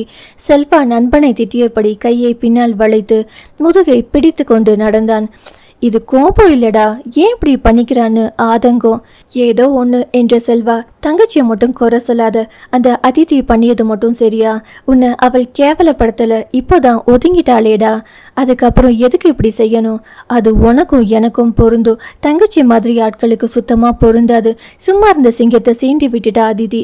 அதான் அவன் மேல பாய்ந்து விட்டது. அதில் வர சேதாரத்தையும் அவ தான் பார்த்துக்கணும். விளையாட்டாய் பேசியவனை கண்டு கடுப்பான ஜெகன், நானே கவலையில் இருக்கேன், நீ ஜோக்கா அடிச்சிட்டு இருக்க என்று திட்டத்துவங்க. மச்சி, ஒன்று மட்டும் புரிஞ்சுக்கோ, தங்கச்சி எது செஞ்சாலும் உன் நல்லதுக்காக தான் இருக்கும். அதில் உன் கௌரவமும் அடங்கி இருக்கும். நிச்சயம் அதை பாதிக்க விட மாட்டா. செல்வா கூறியதை கேட்டு குழம்பி போனான் ஜெகன். அப்புறம் எதுக்கு இப்படி பண்ணினா? எதுக்குன்னு ருத்ராவா சொல்ற வரைக்கும் நீ ஏன் கேட்காத, கொஞ்சம் விட்டு புடிமாச்சி. நண்பனின் பேச்சில் ஆமோதிப்பாய் தலையாட்டினான் ஜெகன். ருத்ரஷியின் நடவடிக்கைக்கான காரணம் 4ஆம் நாள் காலையில் அவனுக்கு தெரிந்தது. அது தெரிந்தும் அவன் அவளுடன் பேசவில்லை, அமைதியாய் அமர்ந்திருந்தான். கணவனது அமைதி கண்டு பொறுக்காதவளாய் ருத்ரஷி தான் அவன் அருகே வந்து வம்பிழுத்தாள். அன்றைய செய்தித்தாளை கையில் எடுத்து வைத்துக் கொண்டு, வரும் ஞாயிறன்று பிரபல நடிகை அதிதிக்கும் இயக்குனர் ரவிக்கும் திருமண நிச்சயதார்த்தம். தனது திருமணத்தை முன்னிட்டுதான் அதிதி எல்லா படங்களில் இருந்தும் விலகி கொண்டார் என்றால் சத்தமாக. அதற்கு அவன் அவளை திரும்பி பார்க்கவில்லை. ஜெகன், இந்த டைரக்டர் யாருன்னு தெரியுதா? நம்ம டிஸ்ட்ரிபியூட் பண்ணிய படத்தோட டைரக்டர். அதை கேட்டும் அவன் அசையவில்லை. இப்போதான் எல்லாம் கிளியர் ஆயிருச்சே. இன்னும் என் மேல என்ன கோபம்? அவள் அவனுடன் இழைந்த போதும் அவன் தன் அமைதியை கலைக்கவில்லை. ஜெகன், உங்களை பத்தி நல்லா தெரிஞ்சனா அப்படியெல்லாம் கீழ்த்தரமான காரியம் பண்ணுவேனா? அந்த சித்தாராவுக்கு நீங்க உதவி செஞ்சப்பவே தெரியும் நீங்க ரொம்ப நல்லவருன்னு. ராகம் போட்டு இழுத்தவளை அவன் முறைத்து பார்க்க, நான் என்ன பொய்யா சொன்னேன்? உண்மையை தானே சொன்னேன். அதுவும் தாய்க்குளம் கண்ணீர் விட்டா இந்த தந்தை குளத்துக்கு பொறுக்காதுன்னு எனக்கு நல்லா தெரியும். அதனால தான் இப்படி செய்தேன். நான் செய்தது தப்பா? என் புருஷன் ஒருத்தி மனசால நினைச்சுக்கிட்டு இருக்கும்போது இங்க என்னால எப்படி நிம்மதியா இருக்க முடியும்? அதான் கல்யாணம் பண்ணி இந்த சினி இண்டஸ்ட்ரி விட்டு துரத்தி விட்டுட்டேன். சும்மா தான் துரத்தி விட நினைச்சேன். இது கூட உங்களுக்காக தான். நீங்க தான் பாவம் புண்ணியம் பார்க்குற ஆள். ஆனா நான் அப்படியெல்லாம் கிடையாது. ஒரே போடுதான், வெட்டு 1 துண்டு 2. அதுதான் ஏன் பாலிசி. நீளமாய் பேசியவளை நிமிர்ந்து பார்த்த போது அவன் ஒன்றும் பேசவில்லை. அவள் அம்மா அப்பா சம்மதத்தோட, முக்கியமா அவளோட சம்மதத்தோட இந்த என்கேஜ்மெண்ட் நடக்க போகுது. இந்த டைரக்டர் டைரக்ட் பண்ணிய முதல் படத்தோட ஹீரோயின் அதிதி தான். அப்போ இருந்தே அவருக்கு இவள் மேல் லவ். ஆனா இந்த பொண்ணு படம் சரியா போகாததால் அவர் மேல் செம்ம காண்டில் இருந்திருக்கிறாள். அப்புறம் அவள் பார்வை உங்க மேல் விழுந்துருச்சு. கடைசியில் நான் தான் கஷ்டப்பட்டு அந்த டைரக்டர் மேல் அவளது கடைக்கண் பார்வையை திருப்ப வேண்டியதா போயிடுச்சு. நியாயத்துக்கு அவள் ஏற்ற இறக்கத்துடன் பேசியதற்கு அவனுக்கு சிரிப்பு வந்திருக்க வேண்டும். ஆனால் அவன் அமைதியாக அமர்ந்திருந்தான். முடியல ஜெகன், ஏதாவது பேசுங்களேன். கெஞ்சி கேட்டவளை பார்த்தவன் பார்வை மட்டும் மாறவில்லை. நீங்க பேசலன்னா போங்க, எனக்கு என்ன வந்தது என்றவள் அடுத்த நொடி அவன் அருகில் வந்து அவளது இதழில் தனது முத்திரையை பதித்தாள். வெகு நேரம் கழித்து மூச்சு வாங்க அவனை விடுவித்த போதும் அவன் அமைதியாக கண்மூடி படுத்திருந்தானே தவிர எதுவும் பேசவில்லை, எதுவும் செய்யவில்லை. அவளுக்கே சீ என்றாகி போனது. போங்க, எனக்கு என்ன வந்தது என்று கோபித்து கொண்டு எழுந்து சென்று விட்டாள். அவள் அறையை விட்டு சென்றதும் கண்களை திறந்தவன் கண்ணில் கிறக்கம் நிரம்பி வழிந்தது. ராட்சசி என்று செல்லமாய் வைதான் அவளை. மதியத்திற்கு மேல் அவளை கிளம்ப சொல்லியவன் தானும் கிளம்பினான். எங்கே என்று கேட்காவிட்டாலும் அவனுடன் கிளம்பினாள் அவள். ஆனால் முகத்தை உம்மென்று தூக்கி வைத்து கொண்டு சிறிது நேரம் சென்றதும் கார் ஊரை விட்டு தள்ளி செல்வதை உணர்ந்தவளாய், நாம் எங்க போறோம் என்று கேட்க, உன்னை கடத்திட்டு போறேன். அதை கேட்டு நக்கலாய் அவனை பார்த்தவள், வில்லன் வேலை பார்த்துட்டாலும் நொடித்து கொண்டவள் வெளியில் வேடிக்கை பார்க்க ஆரம்பித்தாள். வாயடிக்கிற அந்த வாய்க்கு தண்டனை கொடுக்கிறேன் இன்னைக்கு. முணுமுணுத்தவனின் சத்தம் அவளுக்கு கேட்கவில்லை பாவம். சுற்றுப்புறத்தில் காட்சியளித்த பசுமையான நெற்பயிர்கள் மனதிற்கு இதத்தை தர ருத்ரஷி அருகில் இருந்த கணவனை மறந்து வெளியில் பார்த்து ரசித்து கொண்டு வந்தாள். அவளது ரசனையான லைப்பில் அவனுக்கும் சந்தோஷமாய் இருந்தது. சிறிது நேரம் சென்றதும் காரை நிறுத்திவிட்டு அவளை இறங்க சொன்னவன் அவளை அழைத்து கொண்டு சற்று தொலைவு நடந்து வந்த போது அங்கே ஒரு அழகிய தென்னந்தோப்பும் ஒரு சிறிய ஓட்டு வீடும் தென்பட்டது. அதன் அழகில் அவள் கண்களை அகல விரிக்க, என்ன பார்க்காததை பார்த்த மாதிரி முழிச்சுக்கிட்டு நிற்கிற, பாபா என்று அவளை அவசரப்படுத்தியவனை முறைத்து கொண்டே அவள் வந்தாள். அங்கிருந்த காவலாளி சாவியை கொடுத்துவிட்டு ஒதுங்கி கொள்ள அவளும் அவனுமாய் தனித்து அந்த வீட்டினுள் நுழைந்தனர். இருவரும் உள்ளே நுழைந்ததும் அவன் கதவை தாழ்பால் போட அப்போதுதான் அவளுக்கு அது உரைத்தது. தன்னை இமைக்காது பார்த்தபடி அழுத்தமான காலடிகளுடன் தன்னை நோக்கி வரும் கணவனது பார்வையில் மனம் படபடக்க அவள் நின்றிருந்தாள். காரில் வரும்போது என்னடி சொன்ன? அவள் அருகில் வந்து கேட்டவனை கண்டு அவளுக்கு வார்த்தைகள் வரவில்லை. அது வில்லன் வேலையை பார்க்கவா என்று கேட்டவனை கண்டு ஜெகன் என்று சினிங்கியபடி அவன் நெஞ்சில் முகம் புதைக்க அவளை அலைக்காக கையில் தூக்கியவன் காலையிலிருந்து மனுஷனை உசுப்பேத்து விட்டுட்டே இருந்தல, அதுக்கு தண்டனை கொடுக்க வேண்டாம் என்று கூறியவன் அவளை அங்கிருந்த ஒற்றை அறைக்குள் தூக்கி செல்ல அங்கிருந்த அலங்காரத்தில் அவளது கண்கள் இன்னமும் விரிய முகமோ செவ்வானமாய் சிவந்தது. அறையும் அங்கிருந்த கட்டிலும் அவளுக்கு பிடித்த வெள்ளை ரோஜாக்கள், மல்லி, ஜாதி பூ என்று எல்லாமே வெள்ளை நிற பூக்களில் அலங்கரிக்கப்பட்டிருந்தது. எல்லாமே பிளானா? அவனை பார்த்து பொய்யாய் முறைக்க முயன்று தோற்று சின்னங்களாய் அவள் கேட்க, செல்வாதான் உதவினா? ஐயோ அண்ணாவா? ஏன் பண்ணினா என்ன? அவன் ஃபர்ஸ்ட் நைட்டுக்கு நான் ரம்யாவுக்கு பிடிச்ச ஆரஞ்சு கலர் ரோஸுக்கு தேடி அலைஞ்சது எனக்கு தானே தெரியும். அதுக்கு இது ஒன்றும் கஷ்டம் இல்லை என்றவனின் தோளில் செல்லமாய் அடித்தவள். கொஞ்சம் கூட விவஸ்தை கிடையாது. ஆஹா, இதுலெல்லாம் விவஸ்தை பார்க்க கூடாதுமா என்றபடி அவளை கட்டிலில் இறக்கிவிட்டவன் அவளோடு சேர்ந்து தானும் சரிந்து படுத்து, நீ எனக்காக ஒண்ணுமே பண்ணல, கொடுக்கலன்னு சொல்லிக்கிட்டே இருப்பியே, இப்போ நான் கேட்கிறேன், எனக்கு நீ வேணுண்டி, உன்னை எனக்கு கொடுப்பியா? காதோரமாய் ரகசியம் பேசிய கணவனது மீசை ரோமத்தின் மெல்லிய உரசல் அவள் மனதை மயக்க அதைவிட அவனது குரலில் இருந்த தாபம் அவளது இதயத்தை பித்தம் கொள்ள செய்ய அவளது கரங்கள் தானாக அவனை வளைத்து கொண்டு கிரீன் சிக்னல் கொடுத்தது. அதற்கு பின் அவனுக்கு அவள் சொல்ல தேவை இருக்கவில்லை. அவனே அவளை விரும்பி எடுத்துக்கொண்டான்.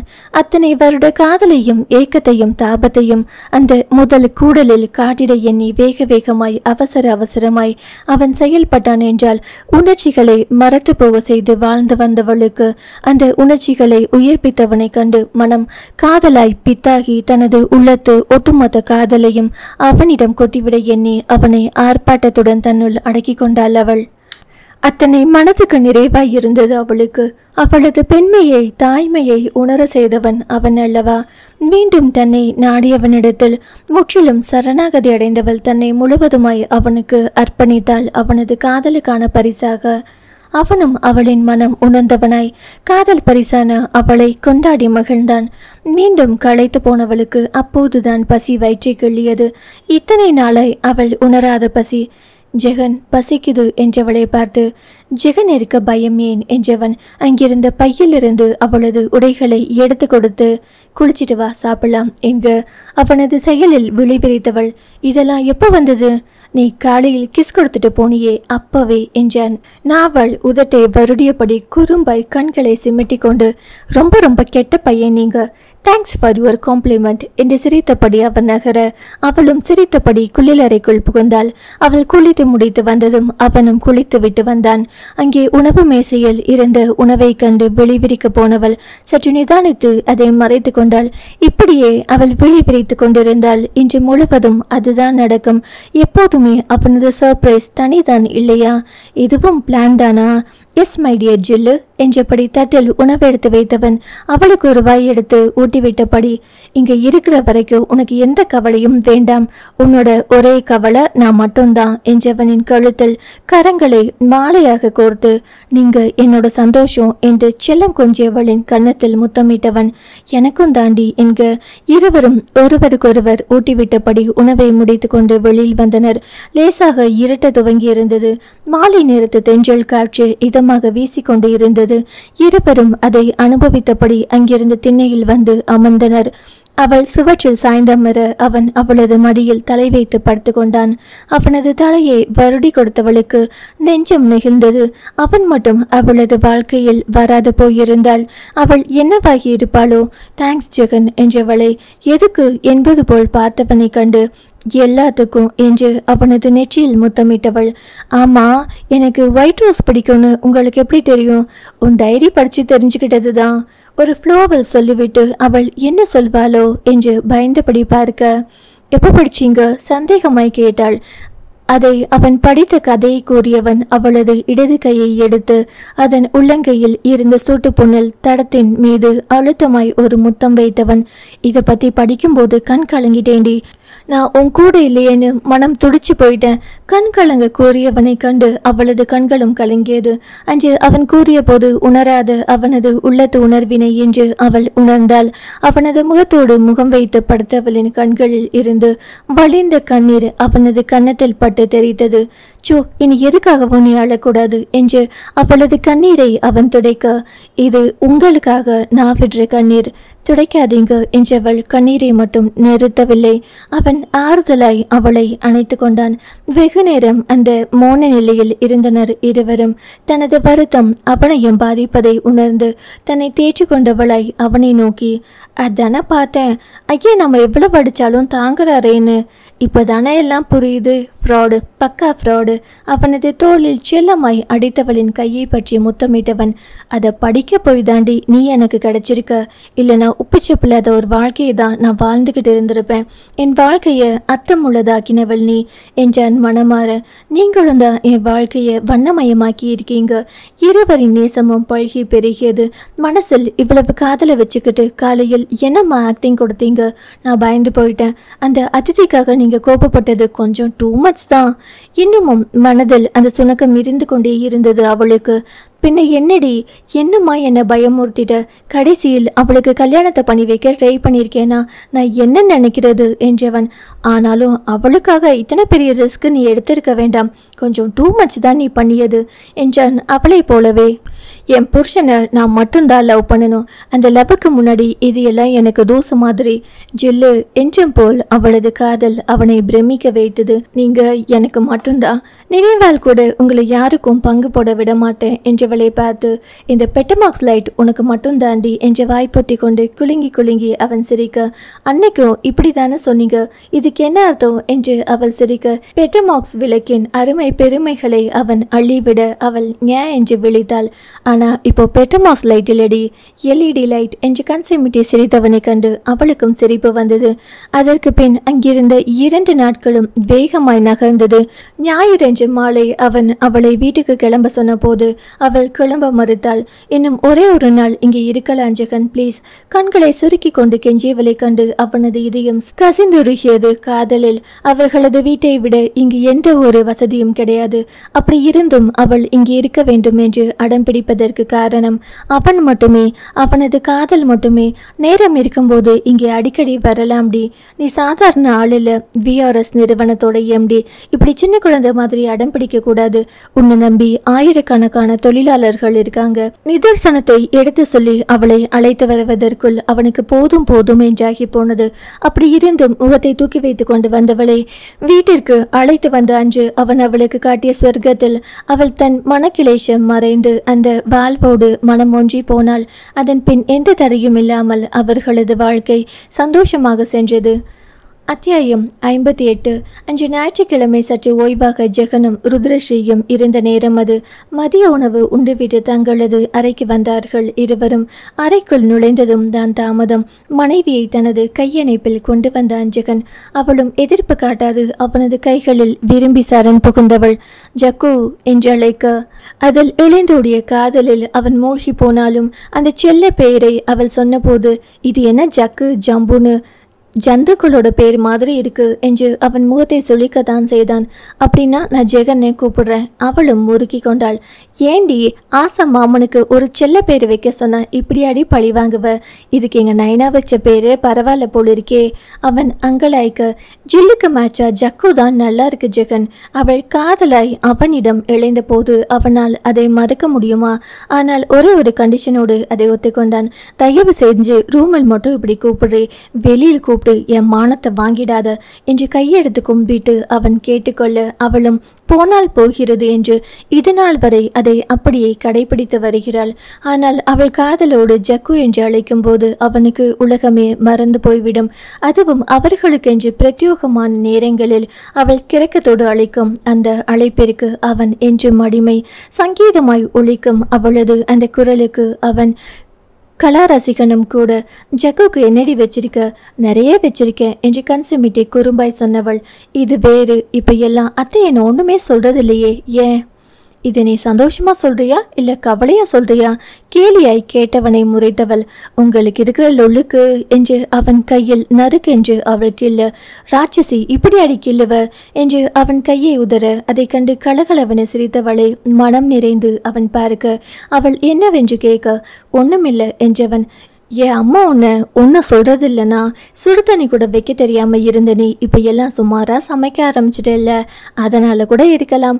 நம்மட்ட சிரிப்புடன் அவன் சொல்ல, இன்னைக்கு சமையல் சுமாராவா இருந்தது. டென்ஷனோடு கேட்டவளை இறுக்கி அணைத்தவன், நீ எதை செஞ்சாலும் பர்ஃபெக்டா செய்வேன்னு உனக்கு தெரியாதா?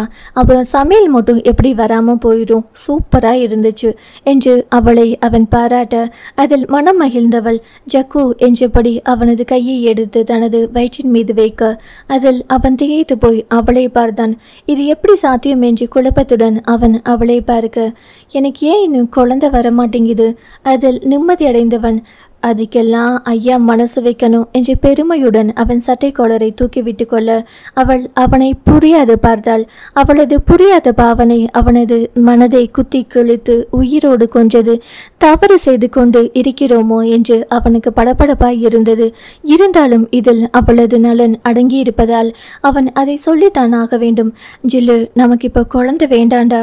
உனக்கு இருக்கிற வேலையை முதலில் முடி. உன்னுடைய கனவு ஃபேக்டரியை ஆரம்பி. அது வெற்றிகரமா ஓடியதுக்கு அப்புறம் அவன் சொல்லும் போதே கண்கள் கலங்க அவனை பார்த்தவள், குழந்தைங்கள்னா எனக்கு எவ்வளவு பிடிக்கும்னு உங்களுக்கு தெரியாதா ஜக்கு? வேதனையா இருந்தது அவளுக்கு. அது தெரிஞ்சதால் தான் நான் இந்த முடிவெடுத்தேன். அவனை புரியாது அவள் பார்க்க, உனக்கு குழந்தைகள் எவ்வளவு பிடிக்கும் முக்கியங்கிறது எனக்கு தெரியும். குழந்தைகள் வந்துட்டா நீ குழந்தைகள் மேல்தான் உன்னோட முழு கவனத்தையும் செலுத்துவ. அப்போ உன்னோட கனவு. அவன் கேட்டதும் அவள் திகைத்துதான் போனாள். அவள் கண்ட கனவு மிக பெரியது. அதை விட குழந்தைகள் பற்றிய கனவு அந்த வானை விட பறந்து விரிந்தது அல்லவா? எனக்கு குழந்தைதா வேணும், கனவெல்லாம் வேண்டாம். சராசரி பெண்ணாய் பேசியவளை கண்டு அவன் வேதனையுற்றான். என்ன ஸ்ரீ, நீ ஏன் இப்படி பேசினாய்? எப்படி? இல்ல ஜெகன், நான் இழந்த அன்பையெல்லாம் நம்ம குழந்தைகளுக்கு நான் கொடுத்து வளர்க்கணும். அதுக்கு எனக்கு குழந்தை வேணும், எனக்கு குழந்தை வேணும். அவனது சட்டையை பிடித்து கொண்டு அழுதவள் தாங்க முடியாது அவனது நெஞ்சில் முகம் புதைத்தாள். அவனோ அவளின் வேதனை கண்டு தானும் வேதனையுற்றவனாய் அவளை ஆறுதலாய் அணைத்து கொண்டான். வெகு நேரம் தேம்பி தேம்பி அழுதவள் பின்பு கண்களை துடைத்து கொண்டு, ஏன் ஜக்கு, என் கனவு கை கூட நீங்க துணை இருக்க மாட்டீங்களா என்று கேட்க, இது என்ன கேள்வி? நான் எப்பவும் உன் கூட இருப்பேண்டி என்று அவன் அவளது நெற்றியில் முத்தமிட, அப்போ நீங்க என்னோட வேலைகளை ஷேர் பண்ணிக்கோங்க. நான் குழந்தைகள் என் வேலைகளை பேலன்ஸ் பண்ணிக்கிறேன். கூடவே அத்தை ரம்யா எல்லாம் இருக்காங்க, பார்த்துக்குவாங்க. நொடியில் பிரச்சனைக்கு தீர்வு சொன்னவனை கண்ணமைக்காது பார்த்தவன், சக்சஸ்ஃபுல் பிசினஸ் லேடியா நீ இருக்கிறது சும்மா இல்லடி, சம பிரைண்டி என்று சிலாகித்தவனை கண்டு வெக்கம் கொண்டு அவன் நெஞ்சில் முகம் புதைத்தவள், சும்மா சும்மா பேசிட்டு இருக்காம குழந்தைக்கான வேலையை ஆரம்பிக்கலாமா? அவள் கேட்டுக்கொண்ட பிறகு அவன் சும்மா இருப்பானா? தனது வித்தையை அவளிடம் காட்ட துவங்கினான் நல்ல கணவனாக. அடுத்து வந்த நாட்கள் வேகமாய் உருண்டோடியது. அவளது அத்தனை வேலை பழுவுக்கும் இடையில் கதிரின் தங்கைகளை அவள் மறக்கவில்லை. சொன்னபடி 3ஆம் மாத முடிவில் இரு திருமணத்தையும் கோலாகலமாக நடத்தி முடித்து விட்டாள். அதில் கதிரின் பெற்றோருக்கு நிரம்ப சந்தோஷம். சிறையில் இருக்கும் முரளியை பார்க்க மணமக்களுக்கு அனுமதி வாங்கி கொடுத்தவளை கண்டு முரளி நன்றியோடு கைகோப்பினான். தனக்கு துரோகம் இழைத்தவனுக்கும் மன்னிப்பின் மூலம் அவனையும் மனிதனாக்கினாள் அவள். வேலைகள் அது பாட்டிற்கு நடந்து கொண்டிருந்த போதும் மாதம் தோன்றும் கணவனிடத்தில் ஏன் இன்னும் குழந்தை வரவில்லை என்ற கேள்வியை கேட்க அவள் மறக்கவில்லை. ஒவ்வொரு முறை அவள் சோர் வரும்போதும் அவன்தான் அவளை தேற்றுவான். மாதங்கள் உருண்டோட அவர்களது முதல் திருமண நாளும் வந்தது. திருமண நாளுக்கு முதல் நாள் காதலர் தினம் அல்லவா? ஜெகன் தன்னவளுக்காக பார்த்து பார்த்து வாங்கிய வைர நெக்லஸுடன் முதலாளாய் வீட்டிற்கு வந்துவிட்டான். இன்னமும் வரவில்லை அவனது மனையாட்டி. அதனால் ஓய்வாக தனது குடும்பத்தினருடன் அமர்ந்து பேசிக்கொண்டிருந்தான் அவன். பழக்க தோஷத்தில் தந்தையின் மடியில் படுத்துக்கொண்டு அவன் அவரிடத்தில் செல்லம் கொஞ்சி கொண்டிருக்க அவரும் சிரித்தபடி அவனை மடி தாங்கி கொண்டார். கண்ணப்பா, உனக்கே குழந்தை வர போகிற வயசாச்சு, இன்னமும் உங்க நயனா மடியில் படுத்துக்கிட்டு எழுந்துரு என்று கூறி அகிலாண்டம் சிரிக்க, அவனுக்கு பேரன் வந்தாலும் அவன் என் மடியில் படுப்பாண்டி. என் மகன் எனக்கு எப்பவுமே செல்லம் தான். காளிமுத்து மகனுக்கு சார்பாக பேச, அப்படி சொல்ல நைனா. மகன் தந்தைக்கு ஹைஃபை கொடுத்து கொண்டான். அத்தை, அப்படியே அந்த ஃபீடிங் போட்டில் எடுத்து வந்து உங்க மகன் மகன் வாயில் வைங்க. செல்வா நண்பனை கிண்டலடிக்க அதை கேட்டு எல்லோரும் சிரித்தனர். அந்த நேரம் ருத்ரஸ்ரீ சோர்வாய் வீட்டுக்குள் நுழைந்தாள். அங்கிருந்த கலகலப்பான சூழ்நிலை அவளது முகத்திலும் புன்னகை தோற்றுவித்தது. அதிலும் தந்தை மடியில் படுத்திருக்கும் கணவனை கண்டு சிரிப்பு வந்த போதும் மனதில் ஒருவித ஏக்கம் முளைத்தது. அமைதியாய் தங்களது அறைக்கு சென்றாள் அவள். முகம் கழுவி வருவதற்காக குளியலறைக்குள் சென்றவள் மீண்டும் வெளியில் வரும்போது அவளது கணவன் அங்கு நின்றிருந்தான். அவனை பார்த்து அவள் புன்னகைக்க அவன் இருக்கரம் நீட்டி அவளை வாவென கண்களால் அழைத்தான். அதில் தாய்மடி தேடும் கஞ்சிக்குட்டியாய் அவனது கைகளுக்குள் அடைக்கலம் புகுந்தாள் அவள். அவளை அணைத்தபடி கட்டிலில் அமர்ந்தவன் அவளை தனது மடியில் படுக்க வைத்து கொண்டான். ஜில்லு, இப்போ உனக்கு சந்தோஷமா? அவனது கேள்வியில் திகைப்பாய் அவள் பார்க்க, உன்னோட ஒவ்வொரு அசைவும் எனக்கு அத்துப்படி, அதுபோல்தான் நீ நினைக்கிறதோ. அவன் சொன்னதும் அவளது மனம் நெகிழ்வுற அவனது இடுப்பை கட்டி கொண்டு படுத்து கொண்டாள். ஏதாவது குடிக்க கொண்டு வரவா ஜில்லு? வேண்டாம், பசிக்கலையா? என்றவளின் நெற்றியில் கை வைத்து பார்த்தவன், உடம்பு சரியில்லையா? என்னன்னு தெரியல, கொஞ்ச நாளா டயர்டா ஃபீல் பண்றேன். அவனுக்கு மூளையில் மணி அடித்தது. இந்த மாசம் பீரியட்ஸ் வந்ததா? அவர்களுக்குள் எந்தவித ஒளிவு மறைவும் கிடையாது. அந்த மாதிரி சமயத்தில் அவன்தான் அவளை தாயாய் கவனித்துக் கொள்வான். இல்லை, அப்போதுதான் அவளும் அதை உணர்ந்தாள். அவளை தலையணையில் படுக்க வைத்துவிட்டு அவசரமாய் எழுந்தவன், இதோ இப்ப வந்துடுறேன் என்றபடி வெளியில் ஓடினான். அவள் புரியாது அவனை பார்த்தவள் சோர்வுடன் கண்களை மூடிக்கொண்டாள். அடுத்த அரை மணி நேரத்தில் வந்தவன் அவளின் முன் அதை நீட்டினான். வாங்கி பார்த்தவள் முகம் மலர எழுந்து அமர்ந்தாள். சும்மா வைத்து தடவை பார்த்தா மட்டும் போதாது, இதில் கொஞ்சமாவது நாலேஜ் இருக்கணும். நானும் உன்னை PhD பாஸ் பண்ண வைக்கலாம்னு பார்த்தா முடிய மாட்டேங்குதே. போலியாய் அவன் சலித்து கொள்ள, புரியாத லாங்குவேஜில் பேசுறதே உங்களுக்கு வேலையா போச்சு என்றவள் கர்ப்பத்தை பரிசோதிக்கும் அந்த மெடிக்கல் கிட்டை எடுத்துக்கொண்டு குளியல் அறைக்குள் சென்றாள். நான் உன்னை நல்லா செக் பண்ணினேன், நான் இதை நல்லா செக் பண்ணி சொல்லுடி என்று அவன் கத்தி சொல்ல, ஐயோ மானம் போகுது, சத்தம் போடாதீங்க என்று அவனை மிரட்டியவள் உள்ளே சென்று மறைந்தாள். அவள் வரும் வரை அவனுக்கு தான் டென்ஷனாக இருந்தது. 10 நிமிடம் கழித்து வந்தவளை அவன் ஆர்வமுடன் பார்க்க அவளது முகத்தில் தெரிந்த வெக்கத்தில் விஷயம் பாசிட்டிவ் என்பதை அறிந்தவன் அவளை தூக்கி சுற்றினான். சந்தோஷ மிகுதியில் வீட்டில் அனைவரிடமும் அந்த விஷயம் கூற எல்லோரையும் மகிழ்ச்சி தொற்றிக் கொண்டது. அகிலாண்டம் கூட தனது மகனின் வாரிசை சுமந்திருக்கும் மருமகளின் மீது மனக்கசப்பை மறந்து அவளை பாசத்தோடு அணைத்து கொண்டார். அதை கண்டு எல்லோரும் ஆச்சரியப்பட்டனர். பெரியவளாய் அவர் மருமகளுக்கு அறிவுரை கூற அதை அவள் அப்படியே கேட்டுக்கொண்டாள். அப்புறமச்சி, ஒரு வழியா PhD பாஸ் பண்ணிட்ட? குறும்பாய் சிரித்த செல்வாவை மகிழ்ச்சியோடு அணைத்து கொண்டான் ஜெகன். இரவு அறைக்கு வந்தவளுக்கு தான் வாங்கி வந்த பரிசை எடுத்து கொடுத்தான் அவன். அதை அவள் கழுத்தில் அவன் அணிவிக்க, நான் ஒன்னும் வாங்கிட்டு வரலையே. காதலர் தினத்தை அவள் மறந்தே போயிருந்தாள். நீ தாண்டி மிக பெரிய கிஃப்ட் கொடுத்திருக்க என்றவன் அவளது வயிற்றில் முத்தமிட அவனது மீசை முடியின் உராய்வில் அவளது மேனி கூசி சிலிர்த்தது. கண்மூடி மெய் மறந்து நின்றவளை கைகளில் தூக்கியவன் படுக்கையில் படுக்க வைத்தான்.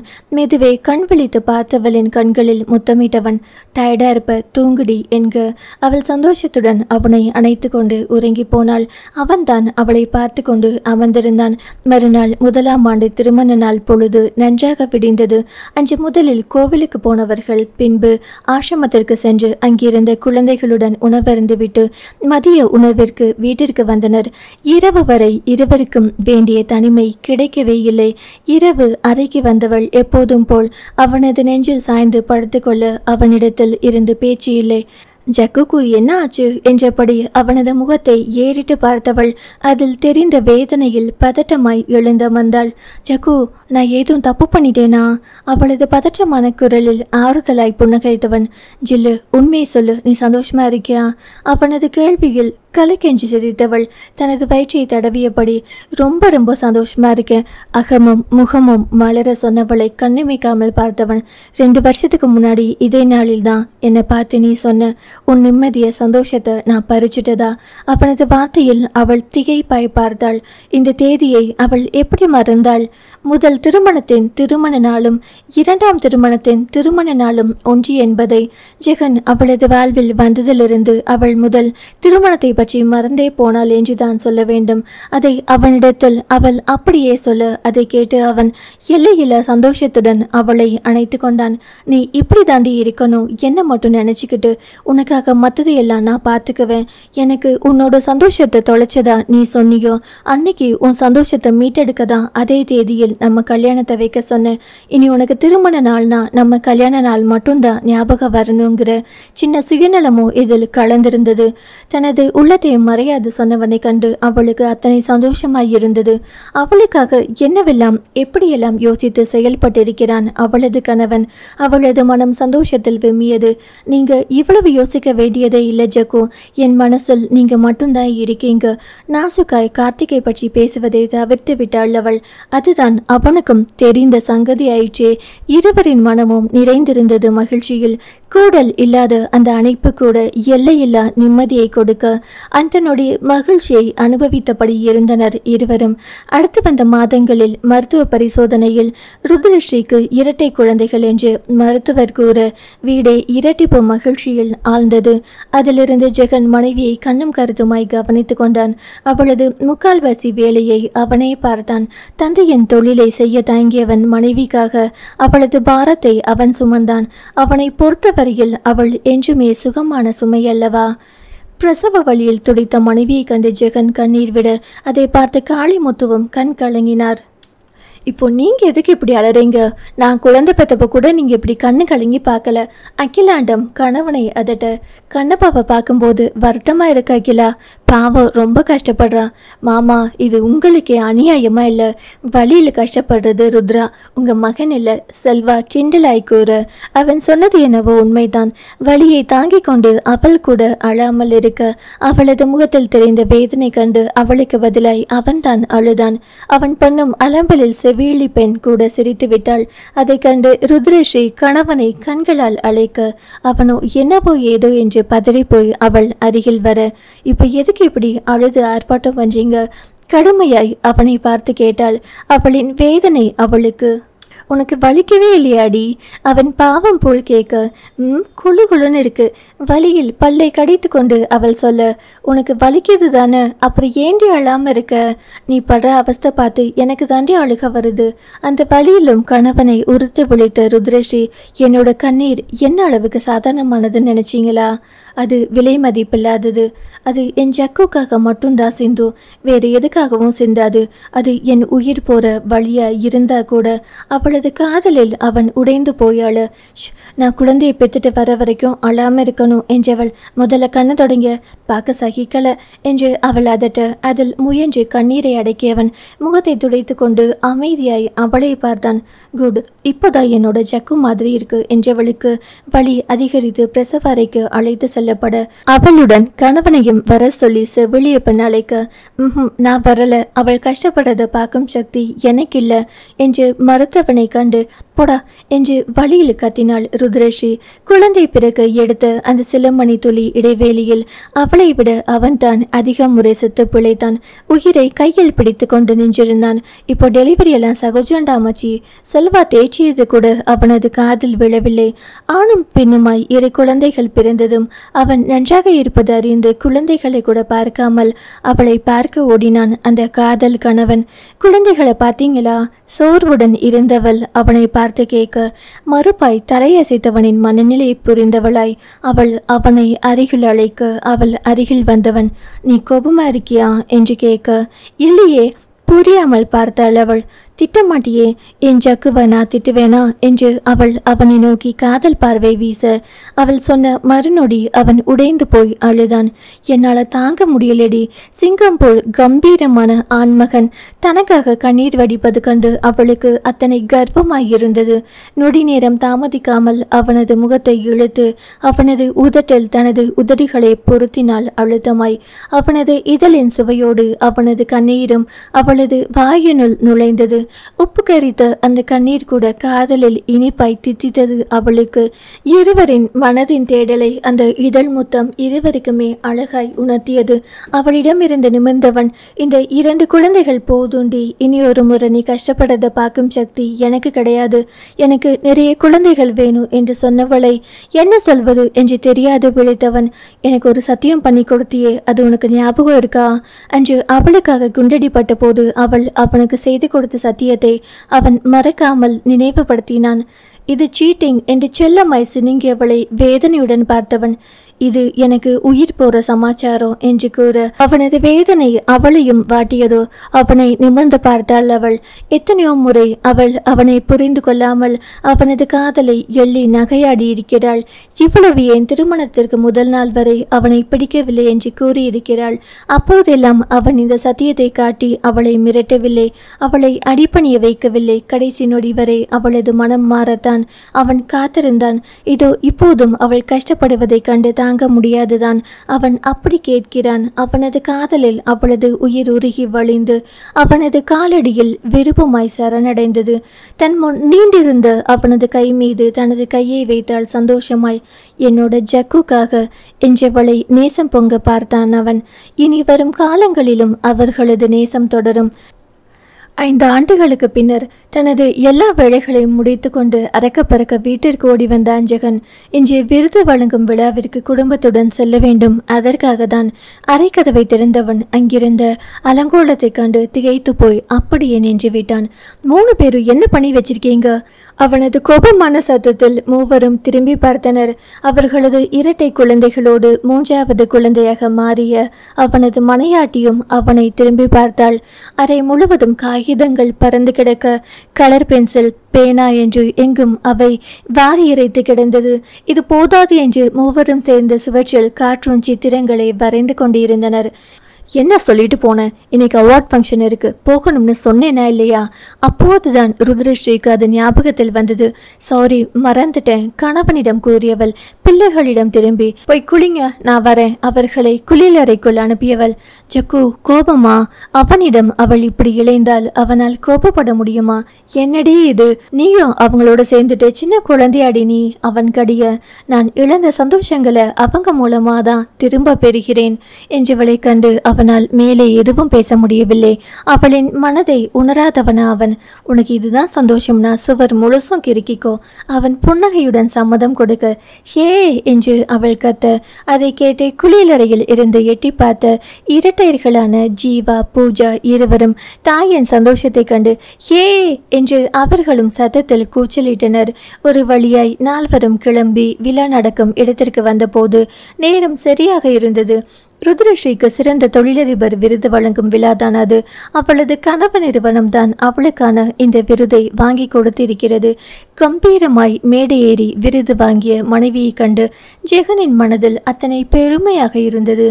சற்று நேரத்திற்கு முன் அவர்களது அறையில் சிறு குழந்தையாய் சுவற்றில் சித்திரம் வரைந்து கொண்டிருந்தவள் இவள் தான் என்று அவன் சத்தியம் செய்து சொன்னால் கூட யாரும் நம்ப மாட்டார்கள். அந்த அளவுக்கு ஆளுமையுடன் நிமிருடன் அவள் இருந்தாள். கார்த்திக்கும் அவள் விருது வாங்கியதை பார்த்து கொண்டுதான் அமர்ந்திருந்தான். இவள் பழைய ருத்ரஸ்ரீ தானா என்கிற பிரமிப்பு அவனுக்கு இன்னமும் அடங்கவில்லை.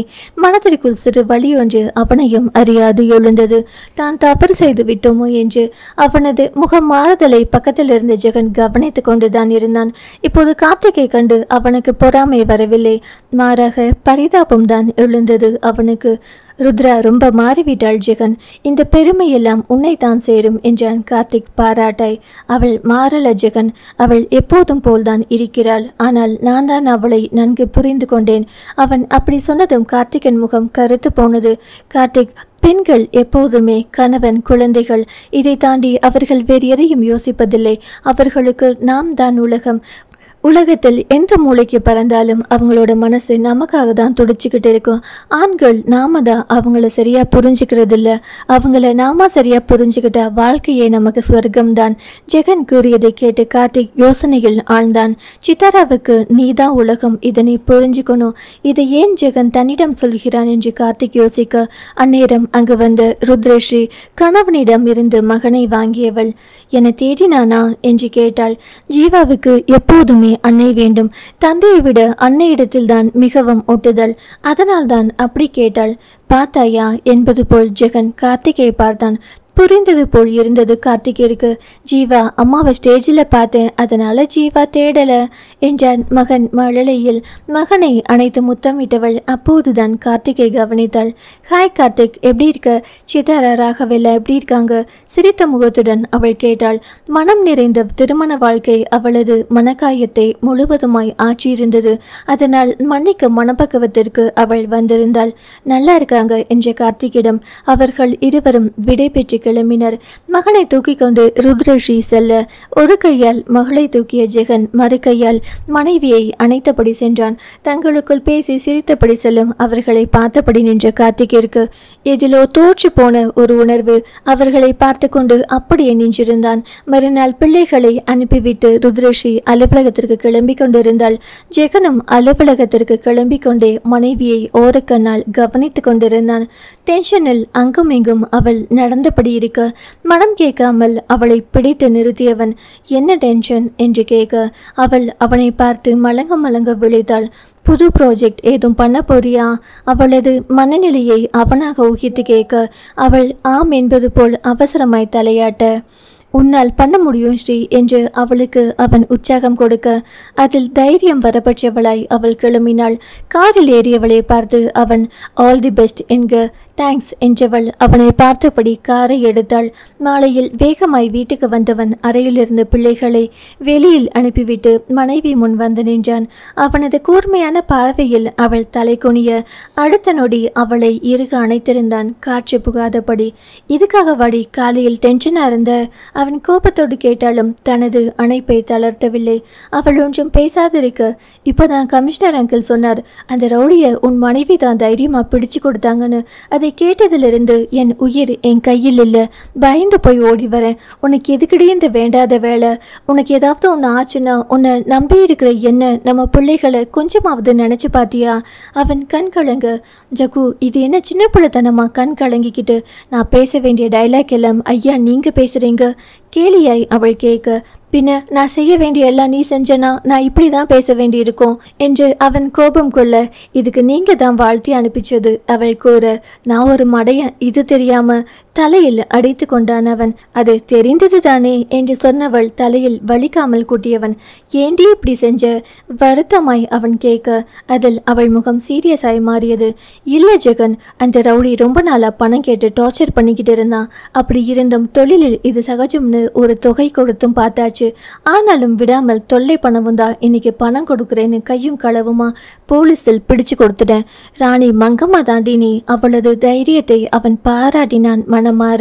ஆனாலும் எது செய்யறதா இருந்தாலும் என்கிட்ட சொல்லிக்கிட்டு செய்டி, நான் உன் கூட இருப்பேன்ல. இந்த சின்ன விஷயத்துக்கெல்லாம் உங்களை கேட்க முடியுமா? என்னால் சமாளிக்க முடியலன்னா உங்ககிட்ட தான் நான் கேட்பேன். அப்படியாவது என்கிட்ட கேட்கணும்னு தோணுச்சே. இனி இது மாதிரி ஆபத்துகளை இழுத்து வச்சுக்காத ஸ்ரீ. எது செஞ்சாலும் நல்லா யோசிச்சு செய், என்ன சரியா? உங்க விஷயத்தில் மட்டும் என்னோட மனசும் அறிவும் சேர்ந்து வேலை செய்யுது. மற்ற விஷயத்துல எல்லாம் என் அறிவு என்ன சொல்லுதோ அதை அப்படியே நான் செஞ்சிடுறேன். நான் என்ன செய்ய என்று அவள் சினுங்க. அவளது சினுங்கள் அவனுக்கு அழைப்பாக தோன்ற. அவளது முகத்தை பற்றி அவளது இதழில் இதழ் பதித்தான் அவன். சற்று முன் ஏற்பட்ட பதற்றத்தை அந்த இதழ் முத்தத்தில் குறைக்க எண்ணினான். அதற்குள் அப்பா அம்மா என்று பிள்ளைகள் கதவை தட்ட, போச்சுடா என்றபடி அவன் மனைவியை விடுவிக்க அவள் ஓடிப்போய் கதவை திறந்தாள். சிறு வாளி நிறைய மீன் அள்ளி கொண்டு வந்து நின்றனர் இருவரும். கூடவே கிருஷ்ணாவும். பேப்பரில் சாண்ட் டிராயிங் பண்ணலாமா?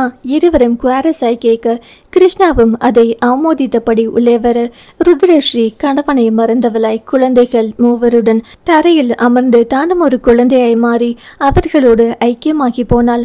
அந்நேரம் ஜெகனின் அலைபேசியை அழைத்தது. கார்த்திக் தான் அழைத்திருந்தான். அலைபேசியை உயிர்ப்பித்தபடி பால்கனி பக்கம் சென்றான் அவன். சொல்லு கார்த்திக், நேற்று நீ பேசியதுக்கான அர்த்தம் எனக்கு இப்போதான் புரிஞ்சது ஜெகன். கார்த்திக் கூறியது கேட்டு அவனது முகத்தில் புன்னகை அரும்பியது. சித்துவுக்கு பாடுறதுக்கு சான்ஸ் வாங்கி கொடுக்க முடியுமா? தயங்கி தயங்கி கேட்ட கார்த்திக்கிடம், இதை நீ கேட்கவும் வேணுமா கார்த்திக்? அவள் எனக்கு தங்கை மாதிரி. நீ புரிந்து கொண்டு சம்மதிச்சதே சந்தோஷம். கட்டாயம் அதுக்கு வேண்டிய ஏற்பாட்டை நான் பண்றேன், சந்தோஷமாய் கூறிய ஜெகன் அலைபேசியை அணைத்துவிட்டு அறையினுள் நுழைந்தான். குழந்தைகளோடு குழந்தையாய் மும்மரமாய் மணலை வைத்து சார்ட் பேப்பரில் வரைந்து கொண்டிருந்த மனைவியை பார்க்கும்போது அவனுள் ஒரு நிறைவு, எல்லையில்லாத மகிழ்ச்சி தோன்றியது.